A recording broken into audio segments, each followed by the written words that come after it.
आय। ओम नमो भगवते वासुदेवाय। ओम नमो भगवते वासुदेवाय। नारायणं नमस्कृत्य नरं चैव नरोत्तमं देवीं सरस्वतीं व्यासं ततो जयमुदीरयेत्। नष्टप्रायेषु अभद्रेषु नित्यं भागवत सेवया भगवती उत्तम श्लोके भक्ति भवती नैष्ठिकी। परम धर्म जो भागवत धर्म कहलाता है उसके अनुशीलन रूप इस दिव्य कार्यक्रम में आप सभी का स्वागत है। हम परम धर्म का निरूपण करने वाला जो अन्यतम प्रमाण रूप ग्रंथ श्रीमद् भागवतम, जिसमें कृष्ण प्रेम को ही जीव मात्र का, मनुष्य मात्र का, साधक मात्र का, हम सब के लिए परम पुरुषार्थ कृष्ण प्रेम ही परम पुरुषार्थ रूप निरूपित हुआ है। उसी परम पुरुषार्थ रूप कृष्ण प्रेम के परमतम सोपान श्री राधा दास्यम आख्या को जो प्राप्त है, राधा दास्यम रूप में उसका उससे परिचित कराने के लिए, उसके प्रति हमारा फैसिनेशन, उत्कट आकर्षण, लोभ जागृत कराने के उद्देश्य से, और उसी राधा दास्यम रूपी परमतम जीव के स्वरूपानुरूप, स्वरूप के अनुरूप जो उसका परमतम सौभाग्य है, वो राधा रानी के कैंकर्य की प्राप्ति में है। उस परमतम सौभाग्य के प्रति हमारा लोभ उत्पन्न कराने के मनोभिष्ट को लेकर ही भगवान श्री चैतन्य महाप्रभु का अवतरण। तो चैतन्य महाप्रभु के पार्षदों ने अपने भगवान अपने सर्वस्व, क्योंकि चैतन्य महाप्रभु, महाप्रभु इसीलिए कह रहा है कि महा कहने से महाभाव रूपा जो राधा रानी है, वो प्रभु तो ईश्वर है, परमेश्वर है, भगवान ही। जब भगवान कृष्ण जब अपनी प्रियतमा राधा रानी के प्रेम के वशीभूत होकर, और प्रेम, राधा रानी के प्रेम के माध्यम से जो अनुभव करती है राधा रानी भगवान के माधुर्य का, तो स्वयं माधुर्य के आस्वादन के लोभ से ही राधा रानी बनकर, या राधा रानी के भाव को प्राप्त करके जो अनुभव करना चाहते हैं, उस अनुभव से संपन्न होकर महाप्रभु महावदान्य बन गए। भगवान जैसे सभी वदान्य हैं, लेकिन राधा रानी के भाव को पाकर, अपने ही माधुर्य की अथाहता का अनुभव करके, उस माधुर्य आस्वादन को पूरे जगत को वितरित करना चाहते हैं। और वो संभव है राधा रानी के कैंकर्य की प्राप्ति होने से ही। तो भगवान इस मनोभिष्ट को लेकर आए। उनके जो पार्षद षड गोस्वामी विशेष रूप से, उन्होंने उस महाप्रभु के मनोभिष्ट को पूर्ण करने के लिए, वो तो स्वयं ही उस परमतम सौभाग्य राधा रानी के कैंकर्य को प्राप्त ही है। रघुनाथ दास गोस्वामी, जिनकी वर्तमान में हम विलाप कुसुमांजलि का रसोपान कर रहे हैं, वो रति मंजरी है, साक्षात सिद्ध अवस्था को प्राप्त है। लेकिन पूरे जगत में इस सौभाग्य का वितरण करने के लिए उन्होंने साधक आवेश को प्रकाशित किया। साधक आवेश भी किस प्रकार का, सिद्ध अवस्था में होते हुए भी उन्होंने साधक के रूप में, साधक अर्थात अजात रति, साधक अवस्था अर्थात जो अभी अप्राप्त है, अभीष्ट की प्राप्ति भी बाकी है, उस अवस्था में साधक का क्या आवेश, क्या प्रार्थना होनी चाहिए। तो मंजरी भाव में पूर्ण प्रतिष्ठित होते हुए, मंजरी भाव से ही प्रसूत, उसी से अनुभूत, उसी से जो उद्गार है, उपदेश रूप बनकर हमारे सामने प्रस्तुत है। इन्होंने महाप्रभु के मनोभीष्ट की पूर्ति हेतु ही ये संग्रह अपने इन उद्गारों का, और साधक आवेश भी कितना अनूठा, कितना आह्लादकारी है, कितना निबिड़तम आविष्टता इसमें अभिष्ट की है राधा रानी की, उसको इन्होंने साक्षात प्रकट किया है। तो इस मंजरी भाव की उपासना में ये रघुनाथ दास गोस्वामी का जो विलाप कुसुमांजलि ग्रंथ है, ये अन्यतम है। विशेष रूप से हम देखते हैं कि हमारे लिए, हमारी अवस्था में जो चिंतन राधा कृष्ण की विलास के अंतर्गत हमारे लिए अचिंत्य है, अकल्पनीय है, उस विषय वस्तु को उन्होंने उड़ेल दिया है हमारे सामने। इसलिए हम साधकों को अपनी बुद्धि से और किसी कल्पना की उड़ान नहीं भरनी है। ये कल्पनातीत अद्भुत जो अनुभूति और जो चित्रण किया है, विशेष रूप से हम सुन देखते हैं कि प्रत्येक सेवा के अंतर्गत, श्रृंगार के अंतर्गत, सेवा की लालसा के अंतर्गत अपनी स्वामिनी को संबोधन करते हुए किंकरी उद्दीपन का कार्य करती है। वो संबोधन भी स्वामिनी को ऐसे लगती है जैसे श्याम सुंदरी उन्हें पुकार है, श्याम सुंदरी ऐसा अनुभव कर रहे हैं उन्हें देखकर।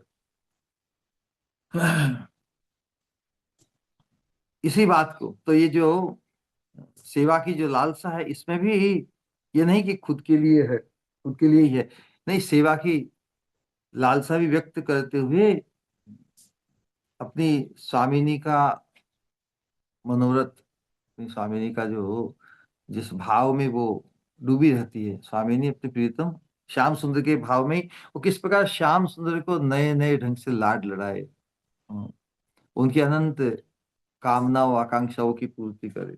उसमें श्रृंगार की आवश्यकता है, तो श्रृंगार करते हुए ही किंकरी राधा रानी के अपनी स्वामिनी के सामने श्रृंगार करते हुए, श्रृंगार मूर्ति कौन है, श्याम सुंदर, उनको ही जैसे सामने ला देती है, तो उद्दीप्त हो जाती है राधा रानी की, यस, अरे किंकरी तो ऐसा सोच रही मैं ऐसी सुंदर लगती हूँ, सुभगी, सुमुखी लगती है, सुंदरी जो अनेक प्रकार के संबोधन है बड़े गजब के हैं। साधकों के लिए भी इस प्रकार का जो अनुशीलन है, मंजरियों के लिए ही, मंजरी होकर ही इसका रसपान किया जा सकता है। और इसीलिए ये अनुशीलन बार बार हमारा बने, अधिक से अधिक बने, जिससे धीरे धीरे ना रसरी आवत जातते शिल पर परत निशान, हमारी वर्तमान चित्तवृत्ति पर अनेक असत वृत्तियों की, असत स्मृतियों की, असत संस्कारों की परतें पड़ी है। लेकिन इस अंतस चिंतन में राधा ने की किंकरी हुई है सौभाग्य, इस सौभाग्य का उजागर महाप्रभु ने किया, और महाप्रभु हमें ये सौभाग्य देना चाहते हैं, हम कम से कम इसकी इच्छा तो करें। इच्छा करते हुए यदि अनुशीलन हम खुद को अंतर में, इस वर्तमान देह मंजरी देह नहीं है, वर्तमान देह सखी देह नहीं है, ये अंतस चिंतन में हम जिस साधने भावी में, जहाँ साधना काल, साधन काल में हम जिस रूप की, जिस भाव की भावना करेंगे, साधने भावी वे जहां सिद्ध देहे पाइबे ताहा, तो सिद्ध देह की प्राप्ति, उसके लिए हमें जो एलिजिबिलिटी है, योग्यता अर्जित करनी है, भावना तो करनी होगी ना, किसी चीज को, किसी गंतव्य को पर पहुंचने के लिए उसकी जो तैयारी रूप है, यही साधना है मंजरी भाव की उपासना। तो हमने यही श्रवण किया पिछले श्लोक में, जिसमें राधा रानी के गले में, कंठ में कंठहार धारण कराते हुए क्या क्या सोचती है, उस कंठ को श्याम सुंदर ने रासलीला में स्पर्श किया, मतलब रास भगवान के स्पर्श, भगवान के श्री अंग द्वारा विभूषित राधा रानी का कंठ, उस पर कंठहार पहनाने की जो सेवा की स्पृहा की, उसका भी उद्देश्य वो प्रकट हुआ। इस प्रकार राधा रानी की भी, राधा रानी को भी वो पूर्व इस प्रकार की लीला की स्मृति कराकर, जैसे जिस लीला में प्रीतम श्याम सुंदर का अधिकतम आनंद घटित हुआ, उसकी याद दिलाई, तो नेचुरली हर श्रृंगार राधा रानी के सुख और राधा रानी का सुख है श्याम सुंदर के सुख से जुड़ा हुआ, तो दोनों के सुख को एक साथ संपादित करती हुई किंकरी सेवा कर रही है। एक तरह से श्रीपाद रघुनाथ दास गोस्वामी अपने स्वरूपावेश में ही जिस भाव में अपनी स्वामिनी को भापती है ना, उसी भाव के अनुरूप सेवा भी करती है ना? नहीं तो ये रसाभास, हाँ? तो किंकरिया कहने का, किंकरिया राधा रानी की इतनी इतनी क्लोज है, राधा रानी के भाव की ही स्फूर्ति, राधा रानी के मन में जो चिंतन इत्यादि चल रहा है उसके अनुरूप ही वो भाव कर उनकी सेवा करती है। मतलब जब जिस वस्तु और पद्धति की आवश्यकता होती है उसी से स्वामिनी की सेवा कर रही है ना? और प्रत्येक श्लोक में उस सेवा करने की जो जो आतुरता है, अ, जो व्यग्रता है, वो घटित होती है। क्योंकि किंकरी के लिए तो उसका गठन ही सेवा भाव से गठित है, उसका सिस्टम। तो सेवा की प्राप्ति के बिना तो वो प्रसन्न नहीं रह सकती। विशेष रूप से पिछले श्लोक में महाराज के अंतर्गत राधा रानी के जो उत्कर्ष की स्थापना हुई है ना, शत कोटि गोपियों का मिलन है महाराज में नेचुरली, लेकिन उन सब के बीच में राधा रानी के अनन्य साधारण, राधा रानी एक्सक्लूसिवली सुपरलेटिव जो पोजीशन राधा रानी को प्राप्त है, वही स्थापित हुई तभी रासलीला संपादित हुई। सभी गोपियों के बीच में राधा रानी की मैचलेस, नो मैच, जो सौभाग्य है, how exclusively supreme Radha Rani है, ये स्थापित हुआ। और ये हो जाए तो फिर रास संपादित होता है। रासलीला में कोटि गोपी होते हुए भी श्याम सुंदर का, श्याम सुंदर केंद्रित किसके ऊपर है उनका ध्यान? अपनी प्रियतम राधा रानी के ऊपर। तो उसमें किसी को कोई एतराज नहीं होना चाहिए। और वास्तविक रासलीला में ही पूरे विश्व को पता चला, क्या क्या पता चला? कि वास्तव में राधा रानी के साथ क्रीड़ा करनी, क्रीड़ा रस आस्वादन करना ही है। और बाकी जितनी गोपियां हैं उस राधा रानी के साथ क्रीड़ा करने का एक डेकोरेशन है, उपकरण है बाकी सब गोपियां। क्योंकि और वैसे भी राधा रानी की काय भी विस्तार ही है, लेकिन सेंट्रल फिगर, सेंट्रल पिवट, जैसे पहिए में बीच का जो धुरी होते हैं ना, वो यदि सुरक्षित है तो पहिया आगे चलता रहेगा, यदि वो निकल जाए तो सब निकल जाता है। तो और यदि राधा रानी ना हो, राधा रानी के बिना कोटि गोपियां भी भगवान के सुख का उपकरण नहीं बन सकती। और उनके बिना रासलीला भगवान के चित्त को भाया ही नहीं। मतलब राधा रानी यदि सेंटर में न हो तो कोटि गोपियों के साथ भी रासलीला संभव नहीं है। इस प्रकार की इंडिस्पेंसिबिलिटी है राधा रानी की, अपरिहार्यता, उनके बिना काम नहीं चले। तो हम समझ सकते हैं कि इस प्रकार की महिमा जब रास की बताई गई है तो राधा रानी के उत्कर्ष को जो प्रकट करती है। और इसीलिए किंकरी ने पिछले श्लोक में राधा रानी को सुभगे, सुंदरी, ये शब्दों का से संबोधित किया।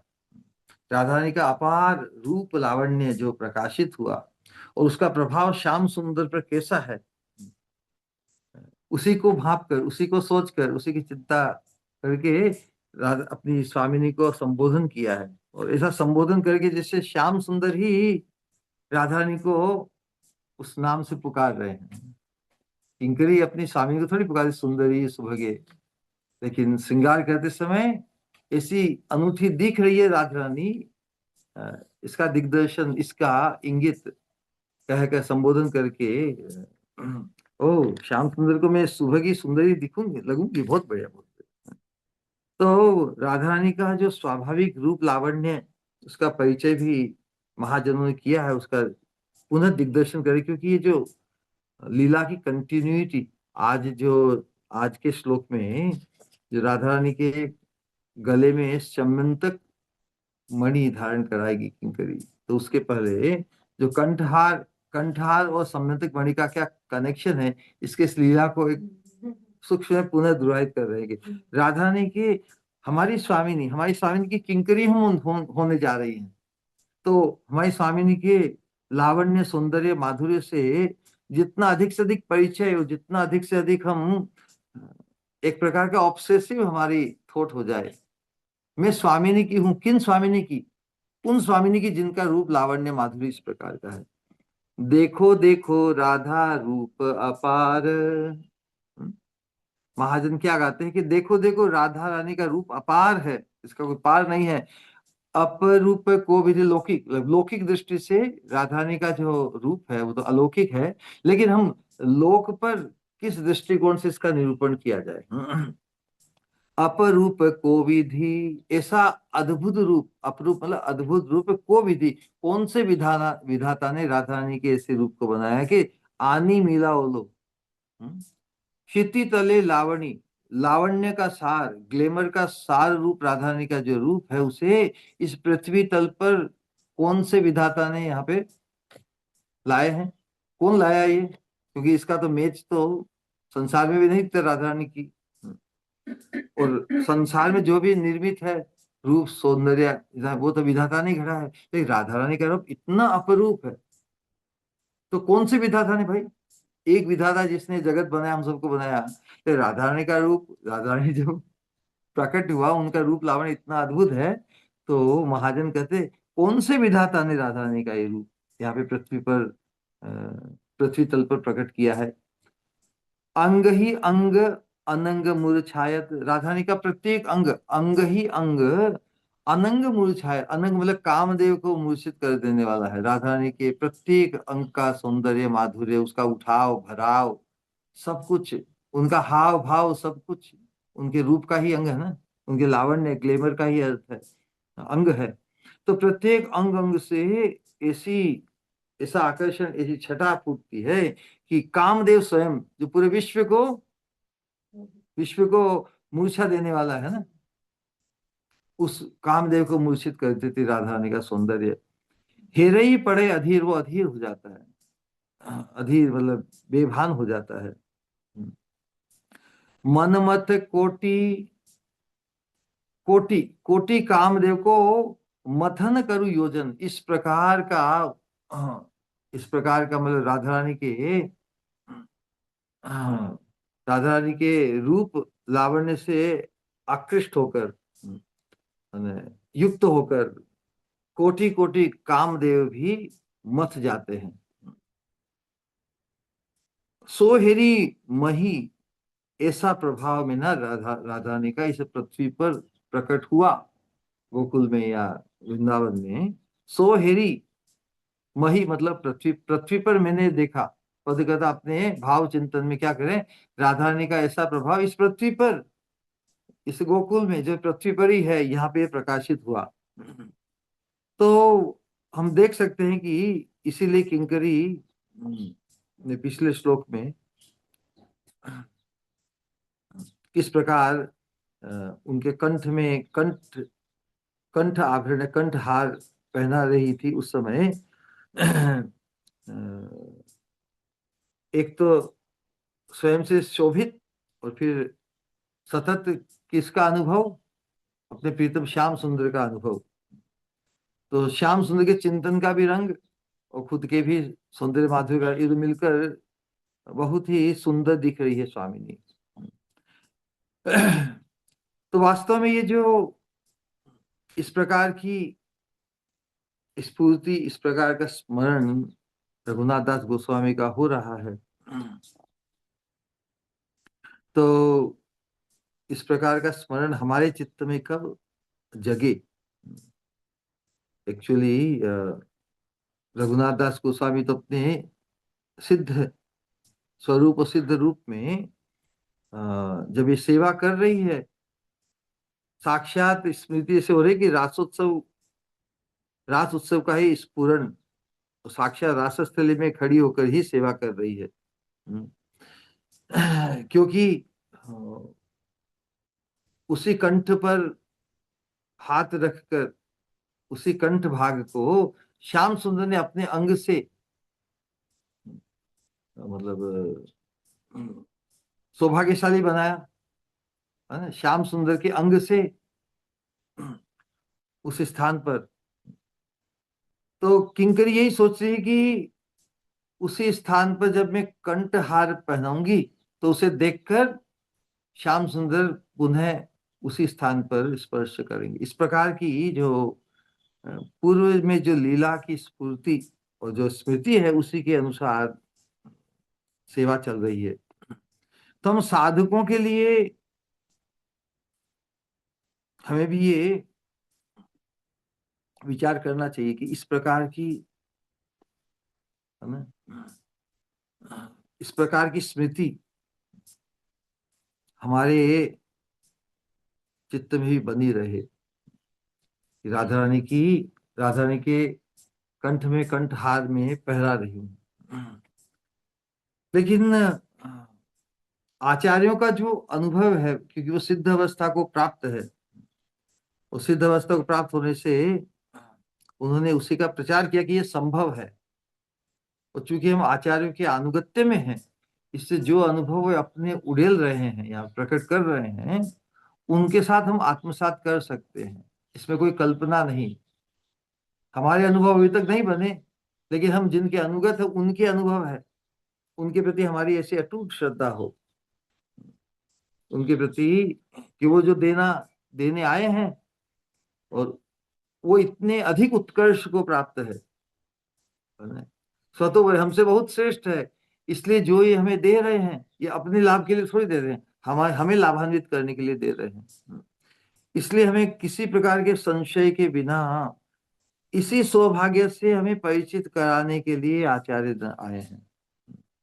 तो विशेष रूप से रघुनाथ दास गोस्वामी का जो भजन रस की जो उनकी अनुभूति है और उनका जो भाव है, उसने उन्होंने इन ग्रंथों में विशेष रूप से विलाप कुसुमांजलि में जो प्रकट किया है, वे वास्तव में किसी भी दृष्टिकोण से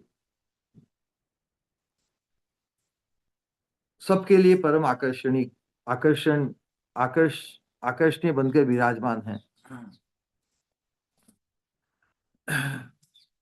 वास्तव में आचार्यों ने विशेष रूप से जीव गोस्वामी ने एक बात समझाई है कि हमें स्वरूप की प्राप्ति हो या स्वरूप का आवेश प्राप्त हो, ये तो बहुत ऊंची अवस्था है। महाप्रभु का महाप्रभु के मनोभिष्ट की पूर्ति रूप कितना मिनिमम आवश्यक हमारे लिए है। स्वरूप आवेश वो तो विशेष कृपा से हम उसको प्राप्त करेंगे, वो तो बहुत उन्नत अवस्था है। वो तो बहुत दूर की बात रही। लेकिन केवल स्वरूप का अभिमान भी हमें हो जाए, जो मिथ्या अभिमान की हम बात कर रहे थे, हम वास्तव में अंतर में अपने आप को राधा रानी की किंकरी ही मानने लगे, फिर हम यदि स्त्री देह में हैं तो फिर किसी पुरुष के प्रति हम आकृष्ट नहीं होंगे भोग्य होने की दृष्टि से, क्योंकि किंकरी तो श्याम सुंदर पुरुष में भी आकृष्ट नहीं है, उनका रत्यात्मक आकर्षण उनके प्रति नहीं है। वो पूर्ण युवती होते हुए भी, रूप यौवन संपन्न होते हुए भी, नायिका होने के लिए योग्य होते हुए भी, उन्हें तो अपनी स्वामिनी की जो परानायिकित्व है, राधा रानी का श्याम सुंदर जो परम नायक है, राधा रानी परम नायिका है, उन दोनों के बीच के विलास का दर्शन चिंतन श्रवण इतना आह्लादकारी है कि वो स्वयं के नायिकात्व की का विचार ही उनके जड़ मूल से समाप्त हो गया है। तो उसी प्रकार यदि केवल हम साधकों के लिए इतना तो आवश्यक है कि हम स्वरूप अर्थात में राधा रानी की किंकरी हूं, इस अभिमान को पुष्ट करते रहें। अभी तक नहीं बने हम। आवेश कब उत्पन्न होगा? वो तो जात रति अवस्था है। राधा रानी की किंकरी होने का जो आवेश है वो जात रति अवस्था में होगा।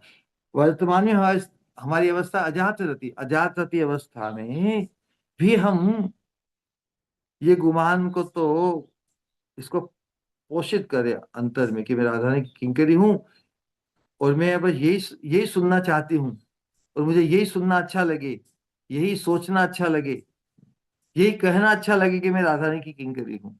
इसलिए सजातीय संग विक्रम बहुत बहुत क्रिटिकल हो जाता है, जिससे हम परस्पर को सखी कहते हुए, विशेष रूप से जो दिखने में भी महिला शरीर में है, वो तो परस्पर को सखी कहकर राधा रानी की संगिनी होने के कारण वो आपस पर परस्पर सखियां हैं।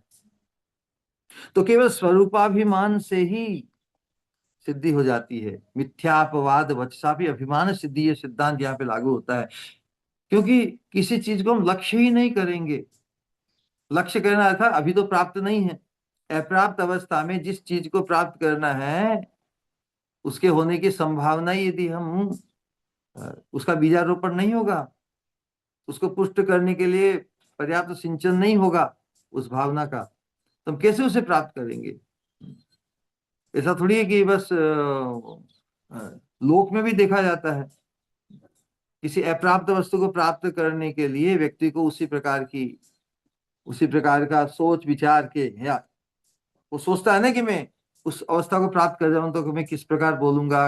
अनेक प्रकार की जो रिहर्सल या जो अप्रेंटिसशिप है, तो ये जो वर्तमान हमारा साधन काल है, ये अप्रेंटिसशिप है। किसी फाइनल पोस्टिंग के पहले हमें तैयार होना है कि जब वो हमें परमानेंट जॉब या एंगेजमेंट मिलेगा, उसके लिए हम पर्याप्त तैयार है कि नहीं।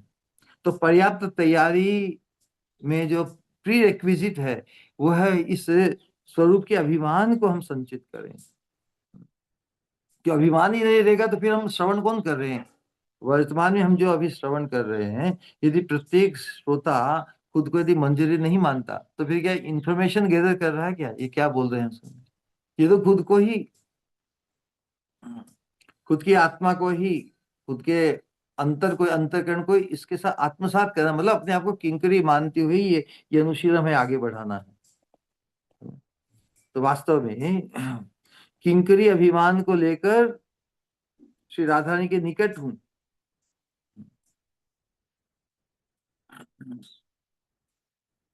इस प्रकार का सोच, राधा रानी के निकट हूं ऐसा लगने लगे, इसी से जीवन रक्षा होती है। इस मंजरी भाव के साधकों के लिए मैं राधा रानी की किंकरी हूं। और किंकरी अभिमान को लेकर ही हम राधा रानी के निकट होने की हिम्मत कर सकेंगे, नहीं। तो दूसरा आवेश, दूसरा भाव रहेगा तो हम क्या राधा रानी के पर, राधा रानी तो बहुत दुर्लभ है, बहुत दुर्लभ है। तो ये बता रहे हैं रघुनाथ दास गोस्वामी, उनकी बाह्य अवस्था में भी उनके स्वरूप के आवेश की कैसी अपूर्व निबिड़ता, घनिष्ठता है। उनकी प्रार्थना इसका साक्षात प्रमाण है। लेकिन उस बाह्य अवस्था में जो स्वरूप आवेश में राधा रानी की सेवा प्राप्ति के लिए उनकी जो कातर भावना, कातर भाव प्रकट हो रहा, क्रंदन प्रकट हो रहा है, उस विरह में भी बड़ा आह्लाद है। क्योंकि विरह में जो क्रंदन होता है, क्रंदन से वो अपनी जो मनसा है, अपने हृदय की जो लालसा है, उसको व्यक्त करने का अवसर मिलता है ना। तो वो जो लालसा की का जो गंतव्य है, राधा रानी के दर्शन या उनके सेवा की प्राप्ति, वही पुष्ट होता है। तो इस प्रकार का विरह किसको होगा, जो राधा स्वयं को राधा रानी की किंकरी मानेगा। वो किंकरी मानते हुए यदि राधा रानी का विरह होता है, तो ये तो बहुत ही वांछनीय है। जैसे राधा रानी का विरह होना ही साध्य हो गया। जैसे किसको होगा विरह, किंकरी को होगा। अपनी किंकरी अपनी स्वामिनी के बिना, उनकी सेवा के अभाव को वो सहन नहीं कर पाती। उसके उसे पाने के लिए एकांतिक आकांक्षा उनकी प्रकट होती है। तो मानो विरह ही साध्य है, ऐसा लग रहा है कि रघुनाथ दास गोस्वामी की अवस्था ऐसी विरह व्याकुलता में, जैसे राधा रानी के अलावा उन्हें और कुछ दिख ही नहीं रहा है। राधा रानी के बिना तो न उन्हें ब्रज का कोई प्रयोजन है, न अपने प्राणों की कोई चिंता है, न कृष्ण से कुछ लेन देन है। ऐसी एकांतिक आविष्टता राधा रानी में है। तो विरह के बिना फिर मिलन आनंद भोगने की योग्यता नहीं आती। विरह में ही राधा रानी राधा रानी का दर्शन या राधा रानी के चरणारविंद की सेवा कितनी दुर्लभ है, कितनी कीमती है। सहज कोई चीज मिल जाती, उसकी कीमत हम नहीं कर पाते, लेकिन कितनी दुर्लभ है। तो विरह में राधा रानी की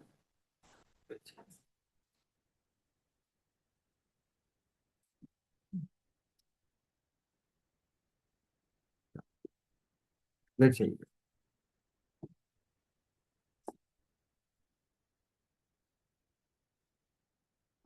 तो हम देख सकते हैं कि रघुनाथ दास गोस्वामी की जो अवस्था, उसको देख के हमें निरुत्साहित नहीं होना है। उनकी पीड़ा में भी एक अद्भुत आह्लाद है। उनका जितना भी है उतना ही आस्वादन। और उसी व्याकुलता में वो जो संबोधन भी राधा रानी को करते, कितना अनूठा है। हे सुंदरी, हे सौभाग्यवती, है ना। ये संबोधन क्या बाहर के व्यक्ति को संभव है, क्या नहीं। हमारे लिए तो वो एक साधक जैसे प्रतीत हो रहे हैं। वो तो साक्षात किंकरी है ना। तो बाहर साधकावेश में ही वो अंतर राज्य में प्रवेश स्फूर्ति के द्वारा करते हैं और अपनी स्वामिनी को संबोधन के, हे सुंदरी, हाँ, है ना, मानो साक्षात पुकार रही है। ये दासी उस कंठ की पूजा कब करेगी जिस कंठ को धारण किया था श्याम सुंदर ने, और श्याम सुंदर द्वारा पूजित तुम्हारा कंठ, अभी तो वो कंठ उस श्याम सुंदर के अंग स्पर्श से दूर है, तो वहां पर मैं तुम्हें कंठहार पहना दूं जिससे उसे देखकर श्याम सुंदर को पुनः तुम्हें स्पर्श करने के लिए इच्छा जागृत हो जाए। तो उस लीला का ही जैसे उद्दीपन हो रहा है।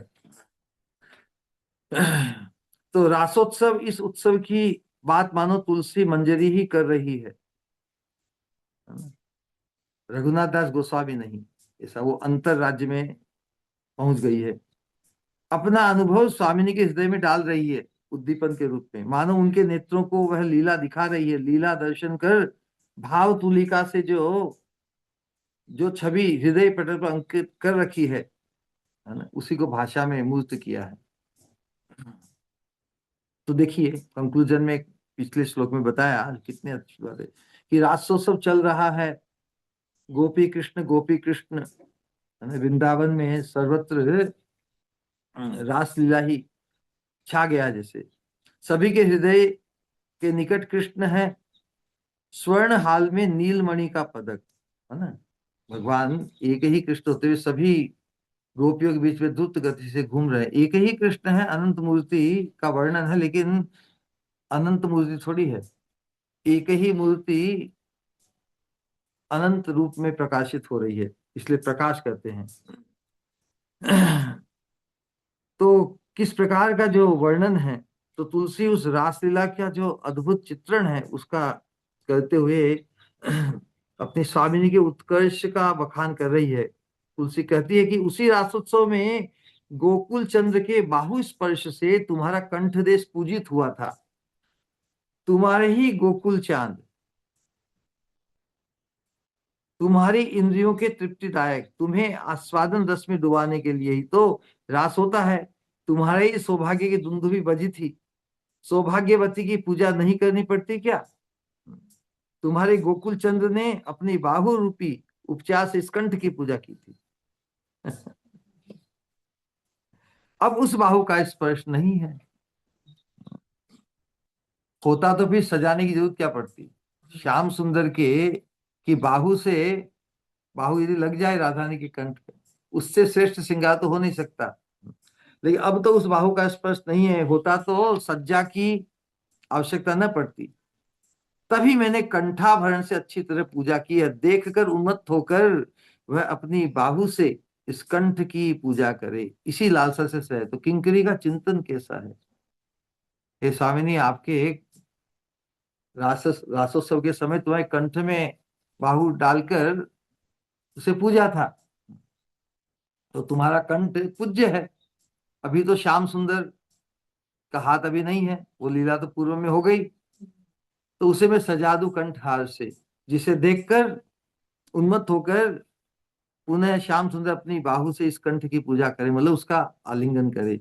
इसी लालसा से सजाया है। धन्य है दासी, धन्य उसकी सेवा, इस प्रकार का अद्भुत आस्वादन प्रदान कर भावमयी राधा स्वामिनी के आगे लीला रस को मूर्त किए दे रही है। तो जो लोग भावुक हैं वे लीला श्रवण कर लीला को प्रत्यक्ष देखते हैं। जितने प्रमाण में हमारा चित्त इस अनुशीलन के माध्यम से, हमारे बाहिरी जो श्रवण कीर्तन इत्यादि के माध्यम से श्रवणादि शुद्ध चित्ते करे उदय, जितना सुमार्जित हमारा चित्त, सुमार्जित चित्त दर्पण में साक्षात्कार की तरह ही लीलारस प्रतिबिंबित होता है। हम हम इस चिंतन को, इस चिंतन के दृश्य को, लीला को कितना ग्रहण करने के लिए तैयार हैं, उसके अनुरूप ही जितना हमारा उत्साह, जितनी हमारी उत्कंठा होगी, उसके अनुरूप ही हमारा जो भजन साधन से हमारा चित्त परिमार्जित होगा, और जितना चित्त दर्पण परिमार्जित होगा, पवित्र होगा, शुद्ध होगा, उतना ही हम लीलारस उसमें प्रतिबिंबित होगा, जैसे साक्षात लीला चल रही है। लेकिन जो भावुक अवस्था, मतलब यही भावुक अवस्था अर्थात भाव को प्राप्त या जात रति अवस्था में भावुक के चित्त मन में लीला स्वतः स्फूर्त होती है। हमारे लिए तो कॉन्शियस एफर्ट है, हम तो अजात रति है, जात रति नहीं, रति अभी उत्पन्न नहीं हुई। तो उस अवस्था में कॉन्शियसली रुचि पूर्वक हमें अधिक से अधिक इस अनुशीलन को बढ़ाना है। और कृपा से जब भगवान हमारा आग्रह देखेंगे, आग्रह क्या हमारा, महाप्रभु के मनोभिष्ट के लिए, महाप्रभु के मनोभिष्ट की पूर्ति लिए में व्यक्तिगत रूप से और हम सामूहिक रूप से उसके लिए प्रयत्न कर रहे हैं। तो महाभावमयी राधा रानी का चित्त मन तो सतत ही लीला रस सिंधु में डूबा रहता है। किंकरी तुलसी सेवा के समय लीला वर्णन द्वारा उस रस सिंधु में और उठान ले आती है, उत्पन्न कर देती है, जो उछाल। भावमयी का चित्त मन उद्वेलित हो उठता है। भावमयी कौन, स्वामिनी राधा रानी। तुलसी कहती है कंठाभरण पहना दिया, अब देख पाऊं इस कंठ में एक नया आभरण पड़ गया है। कृष्ण, श्री कृष्ण बाहु के रूप में चिंतन क्या है कि इसको मैं अभी तो कंठार से, उस कंठार को देखकर श्याम सुंदर पुनः उस कंठ को धारण करेंगे, तो श्री कृष्ण बाहु रूप में एक और नया आभरण पड़ गया है।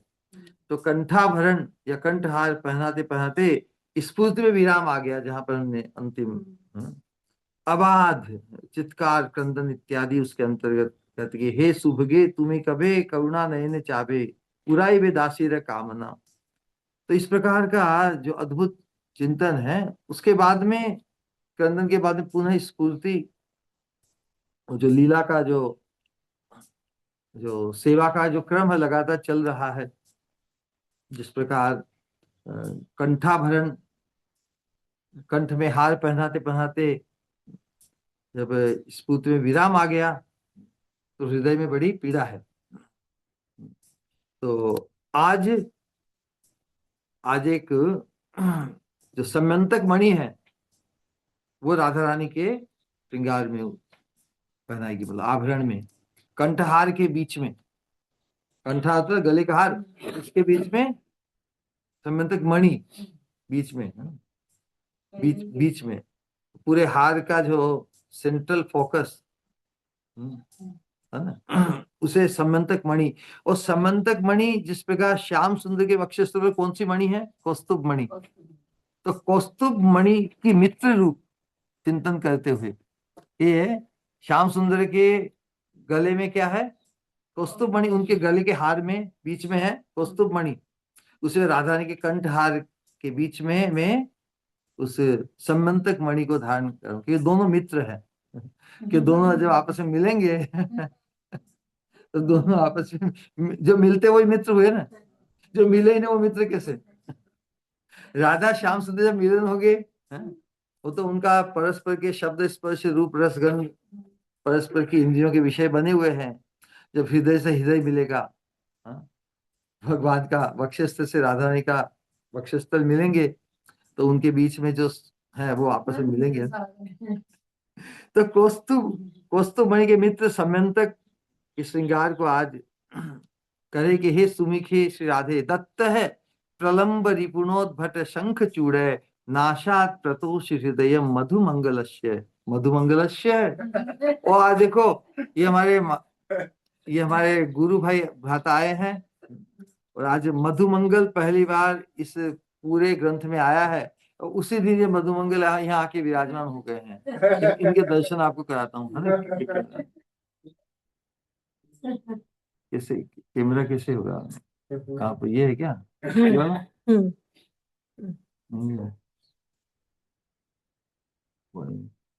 देखो देखिए, ओके ओके। तो मधुमंगल मधुमंगल जी को भी राधा किस प्रकार नियुक्त किया भगवान ने, है ना, बलराम जी के माध्यम से, अ, उसकी आज लीला की स्मृति लीला का होगा। तो साक्षात मधुमंगल जी भी विराजमान है, तो अच्छी बात है, क्यों नहीं, हमसे हमारे सुनता ही नहीं है। ओके। तो जो प्रार्थना इस लीला के अंत में हुई है, जिसका चित्रण अभी हम करेंगे, उसमें अपनी स्वामिनी को यही करके, हे सुमुखी श्री राधे, दत्त है प्रलंब रिपुणोद्भट शंख चूड़, नाशात प्रतोषि हृदय मधुमंगलस्य, हस्तेन यह सुमुखी कौस्तुभ मित्रमेतम, किमते शमंतक मणिम तरलम करिष्ये। हे सुमुखी श्री राधे, ये जो समंतक मणि कैसे प्राप्त हुई मालूम है? शंखचूड़, जो राक्षस है भगवान, उद्धत शंखचूड़ के निहित होने पर श्री बलदेव जी ने संतुष्ट होकर जो समंतक मणि मधुमंगल के हाथों तुम्हें दी थी। शंखचूड़ का वध किसने किया? नहीं, भगवान कृष्ण ने। लेकिन प्रलंब रिपुणो, प्रलंबासुर का वध किया बलराम जी ने। उद्धट शंखचूड़ के निहित होने पर श्री बलदेव ने संतुष्ट होकर जो समंतक मणि मधुमंगल के हाथों तुम्हें दी थी। कौस्तुभ मणि की मित्र, अब भगवान डायरेक्ट देव तो लोग हंसी कह रही, पहली बदनाम है भगवान तो ब्रज में, कि राधा और सब गोपिया के पास पड़े हैं। डायरेक्ट यदि किसी के सबके सामने देवे तो बड़ी थोड़ी थोड़ी शर्म तो आती है ना। सब कुछ के स्रोत तो भगवान ही है ना, तो भगवान में शर्म तो रहती है, और शर्म भी अच्छी है, अच्छे ही लगते हैं उससे कोई। तो लेकिन किस किस मतलब पद्धति से राधा रानी को मणि प्रदान की गई? समंतक मणि भगवान ने दे दी सबके सामने बलराम जी को। बलराम जी के मन और श्याम सुंदर का मन तो अलग है नहीं, दोनों ने एक दूसरी बात समझ लिया। बलराम जी समझ गए कि हाँ, कान्हा जो चाहते वही मैं करूंगा। उनका भी सेवक अभिमान है, भले बड़े भाई हैं, लेकिन कृष्ण की इच्छा पूरी करूंगा। तो उन्होंने भी, राजा जेठ जी है एक लौकिक दृष्टि से, अब जेठ जी डायरेक्ट बहू को देंगे क्या? नहीं, नहीं सोचता ना, इसे मधुमंगल के माध्यम से देगा, मधुमंगल का दे दो।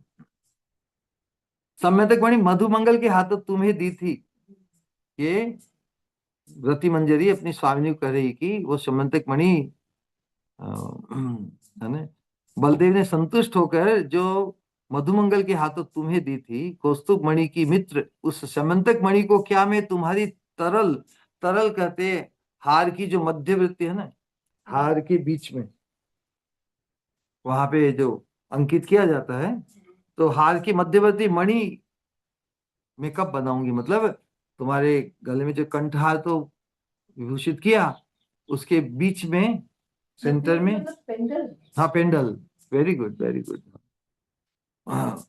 हार की मध्यवर्ती मणि कब बनाऊंगी? तो वास्तव में राधा रानी का जो सौंदर्य माधुर्य और राधा रानी के भाव की माधुरी सब कुछ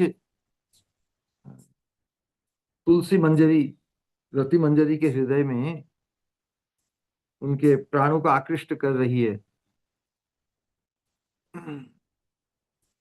लेकिन सेविका है ना, सेविका अपनी स्वामिनी की सेवा को पाए बिना तो तृप्त होगी नहीं, इसलिए अपनी स्वामिनी ईश्वरी के विरह में व्याकुल होकर प्राणों से क्रंदन कर रही है। देखिए, ये जो शोक जैसा दिखता है, प्रीतम वस्तु के दर्शन के अभाव में है, मतलब प्रीतम वस्तु के दर्शन का अभाव, अभाव का खलना, उस अभाव के खलने में चिंतन तो उन्हीं का ही है ना। जब श्रेष्ठतम वस्तु या परम अभिष्ट हमारे स्वरूप के अनुरूप, परम अभिष्ट कौन है? स्वामिनी। तो स्वामिनी का चिंतन, स्वामिनी का विरह यदि हमें खले, या स्वामिनी के चिंतन के अलावा हमें और कुछ दूसरा सुहाए ही नहीं।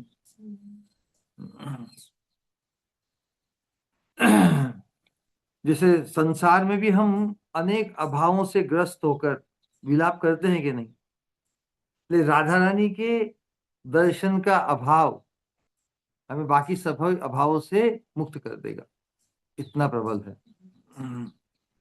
क्योंकि ये बहुत उत्कट है।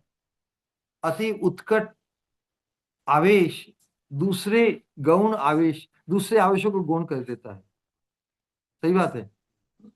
तो रघुनाथ दास गोस्वामी साधक रूप में राधा रानी को पाने के लिए, उनकी सेवा पाने के लिए जो उत्कट विरह आवेश व्यक्त कर रहे हैं, हम सुनकर हमारी व्यवस्था क्या होगी कि देह से जितने हमारे आवेश है विलाप के, कोई धन के लिए विरह व्याकुल है, कोई उसके लिए, कोई काम के लिए, कोई किसी चीज के लिए वाले, और यह रघुनाथ दास का जो उत्कट आवेश राधा रानी के लिए है, और यदि राधा रानी की, मैं भी खुद को राधा रानी की किंकरी मानू ये श्रवण करते हुए, क्या मैं उस संसार के स्तर पर देह से उत्पन्न विलाप, क्या वो मुझे आक्रांत कर सकेंगे?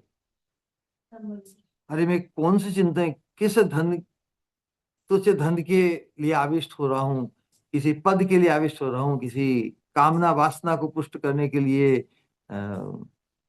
स्त्री हूं तो मेरे पुत्र की आकांक्षा, पति की आकांक्षा, पत्नी की ये जो देह जनित, देहजात जो विलाप या जो अभाव ग्रंथियां हैं, आवेश है, ये बिल्कुल जड़ मूल से समाप्त हो जाएंगे।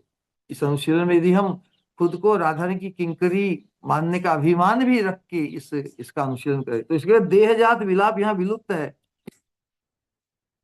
उनको तो साक्षात हो रहा है, हम सुन के भी ऐसा लगे वास्तव में यही तो मेरी स्थिति होनी चाहिए, है नहीं अभी, ये तो यही होनी चाहिए। मैं कहाँ फंस गया, कौन से अभावों की ग्रंथि में, किस देहजात फंस गया हूं।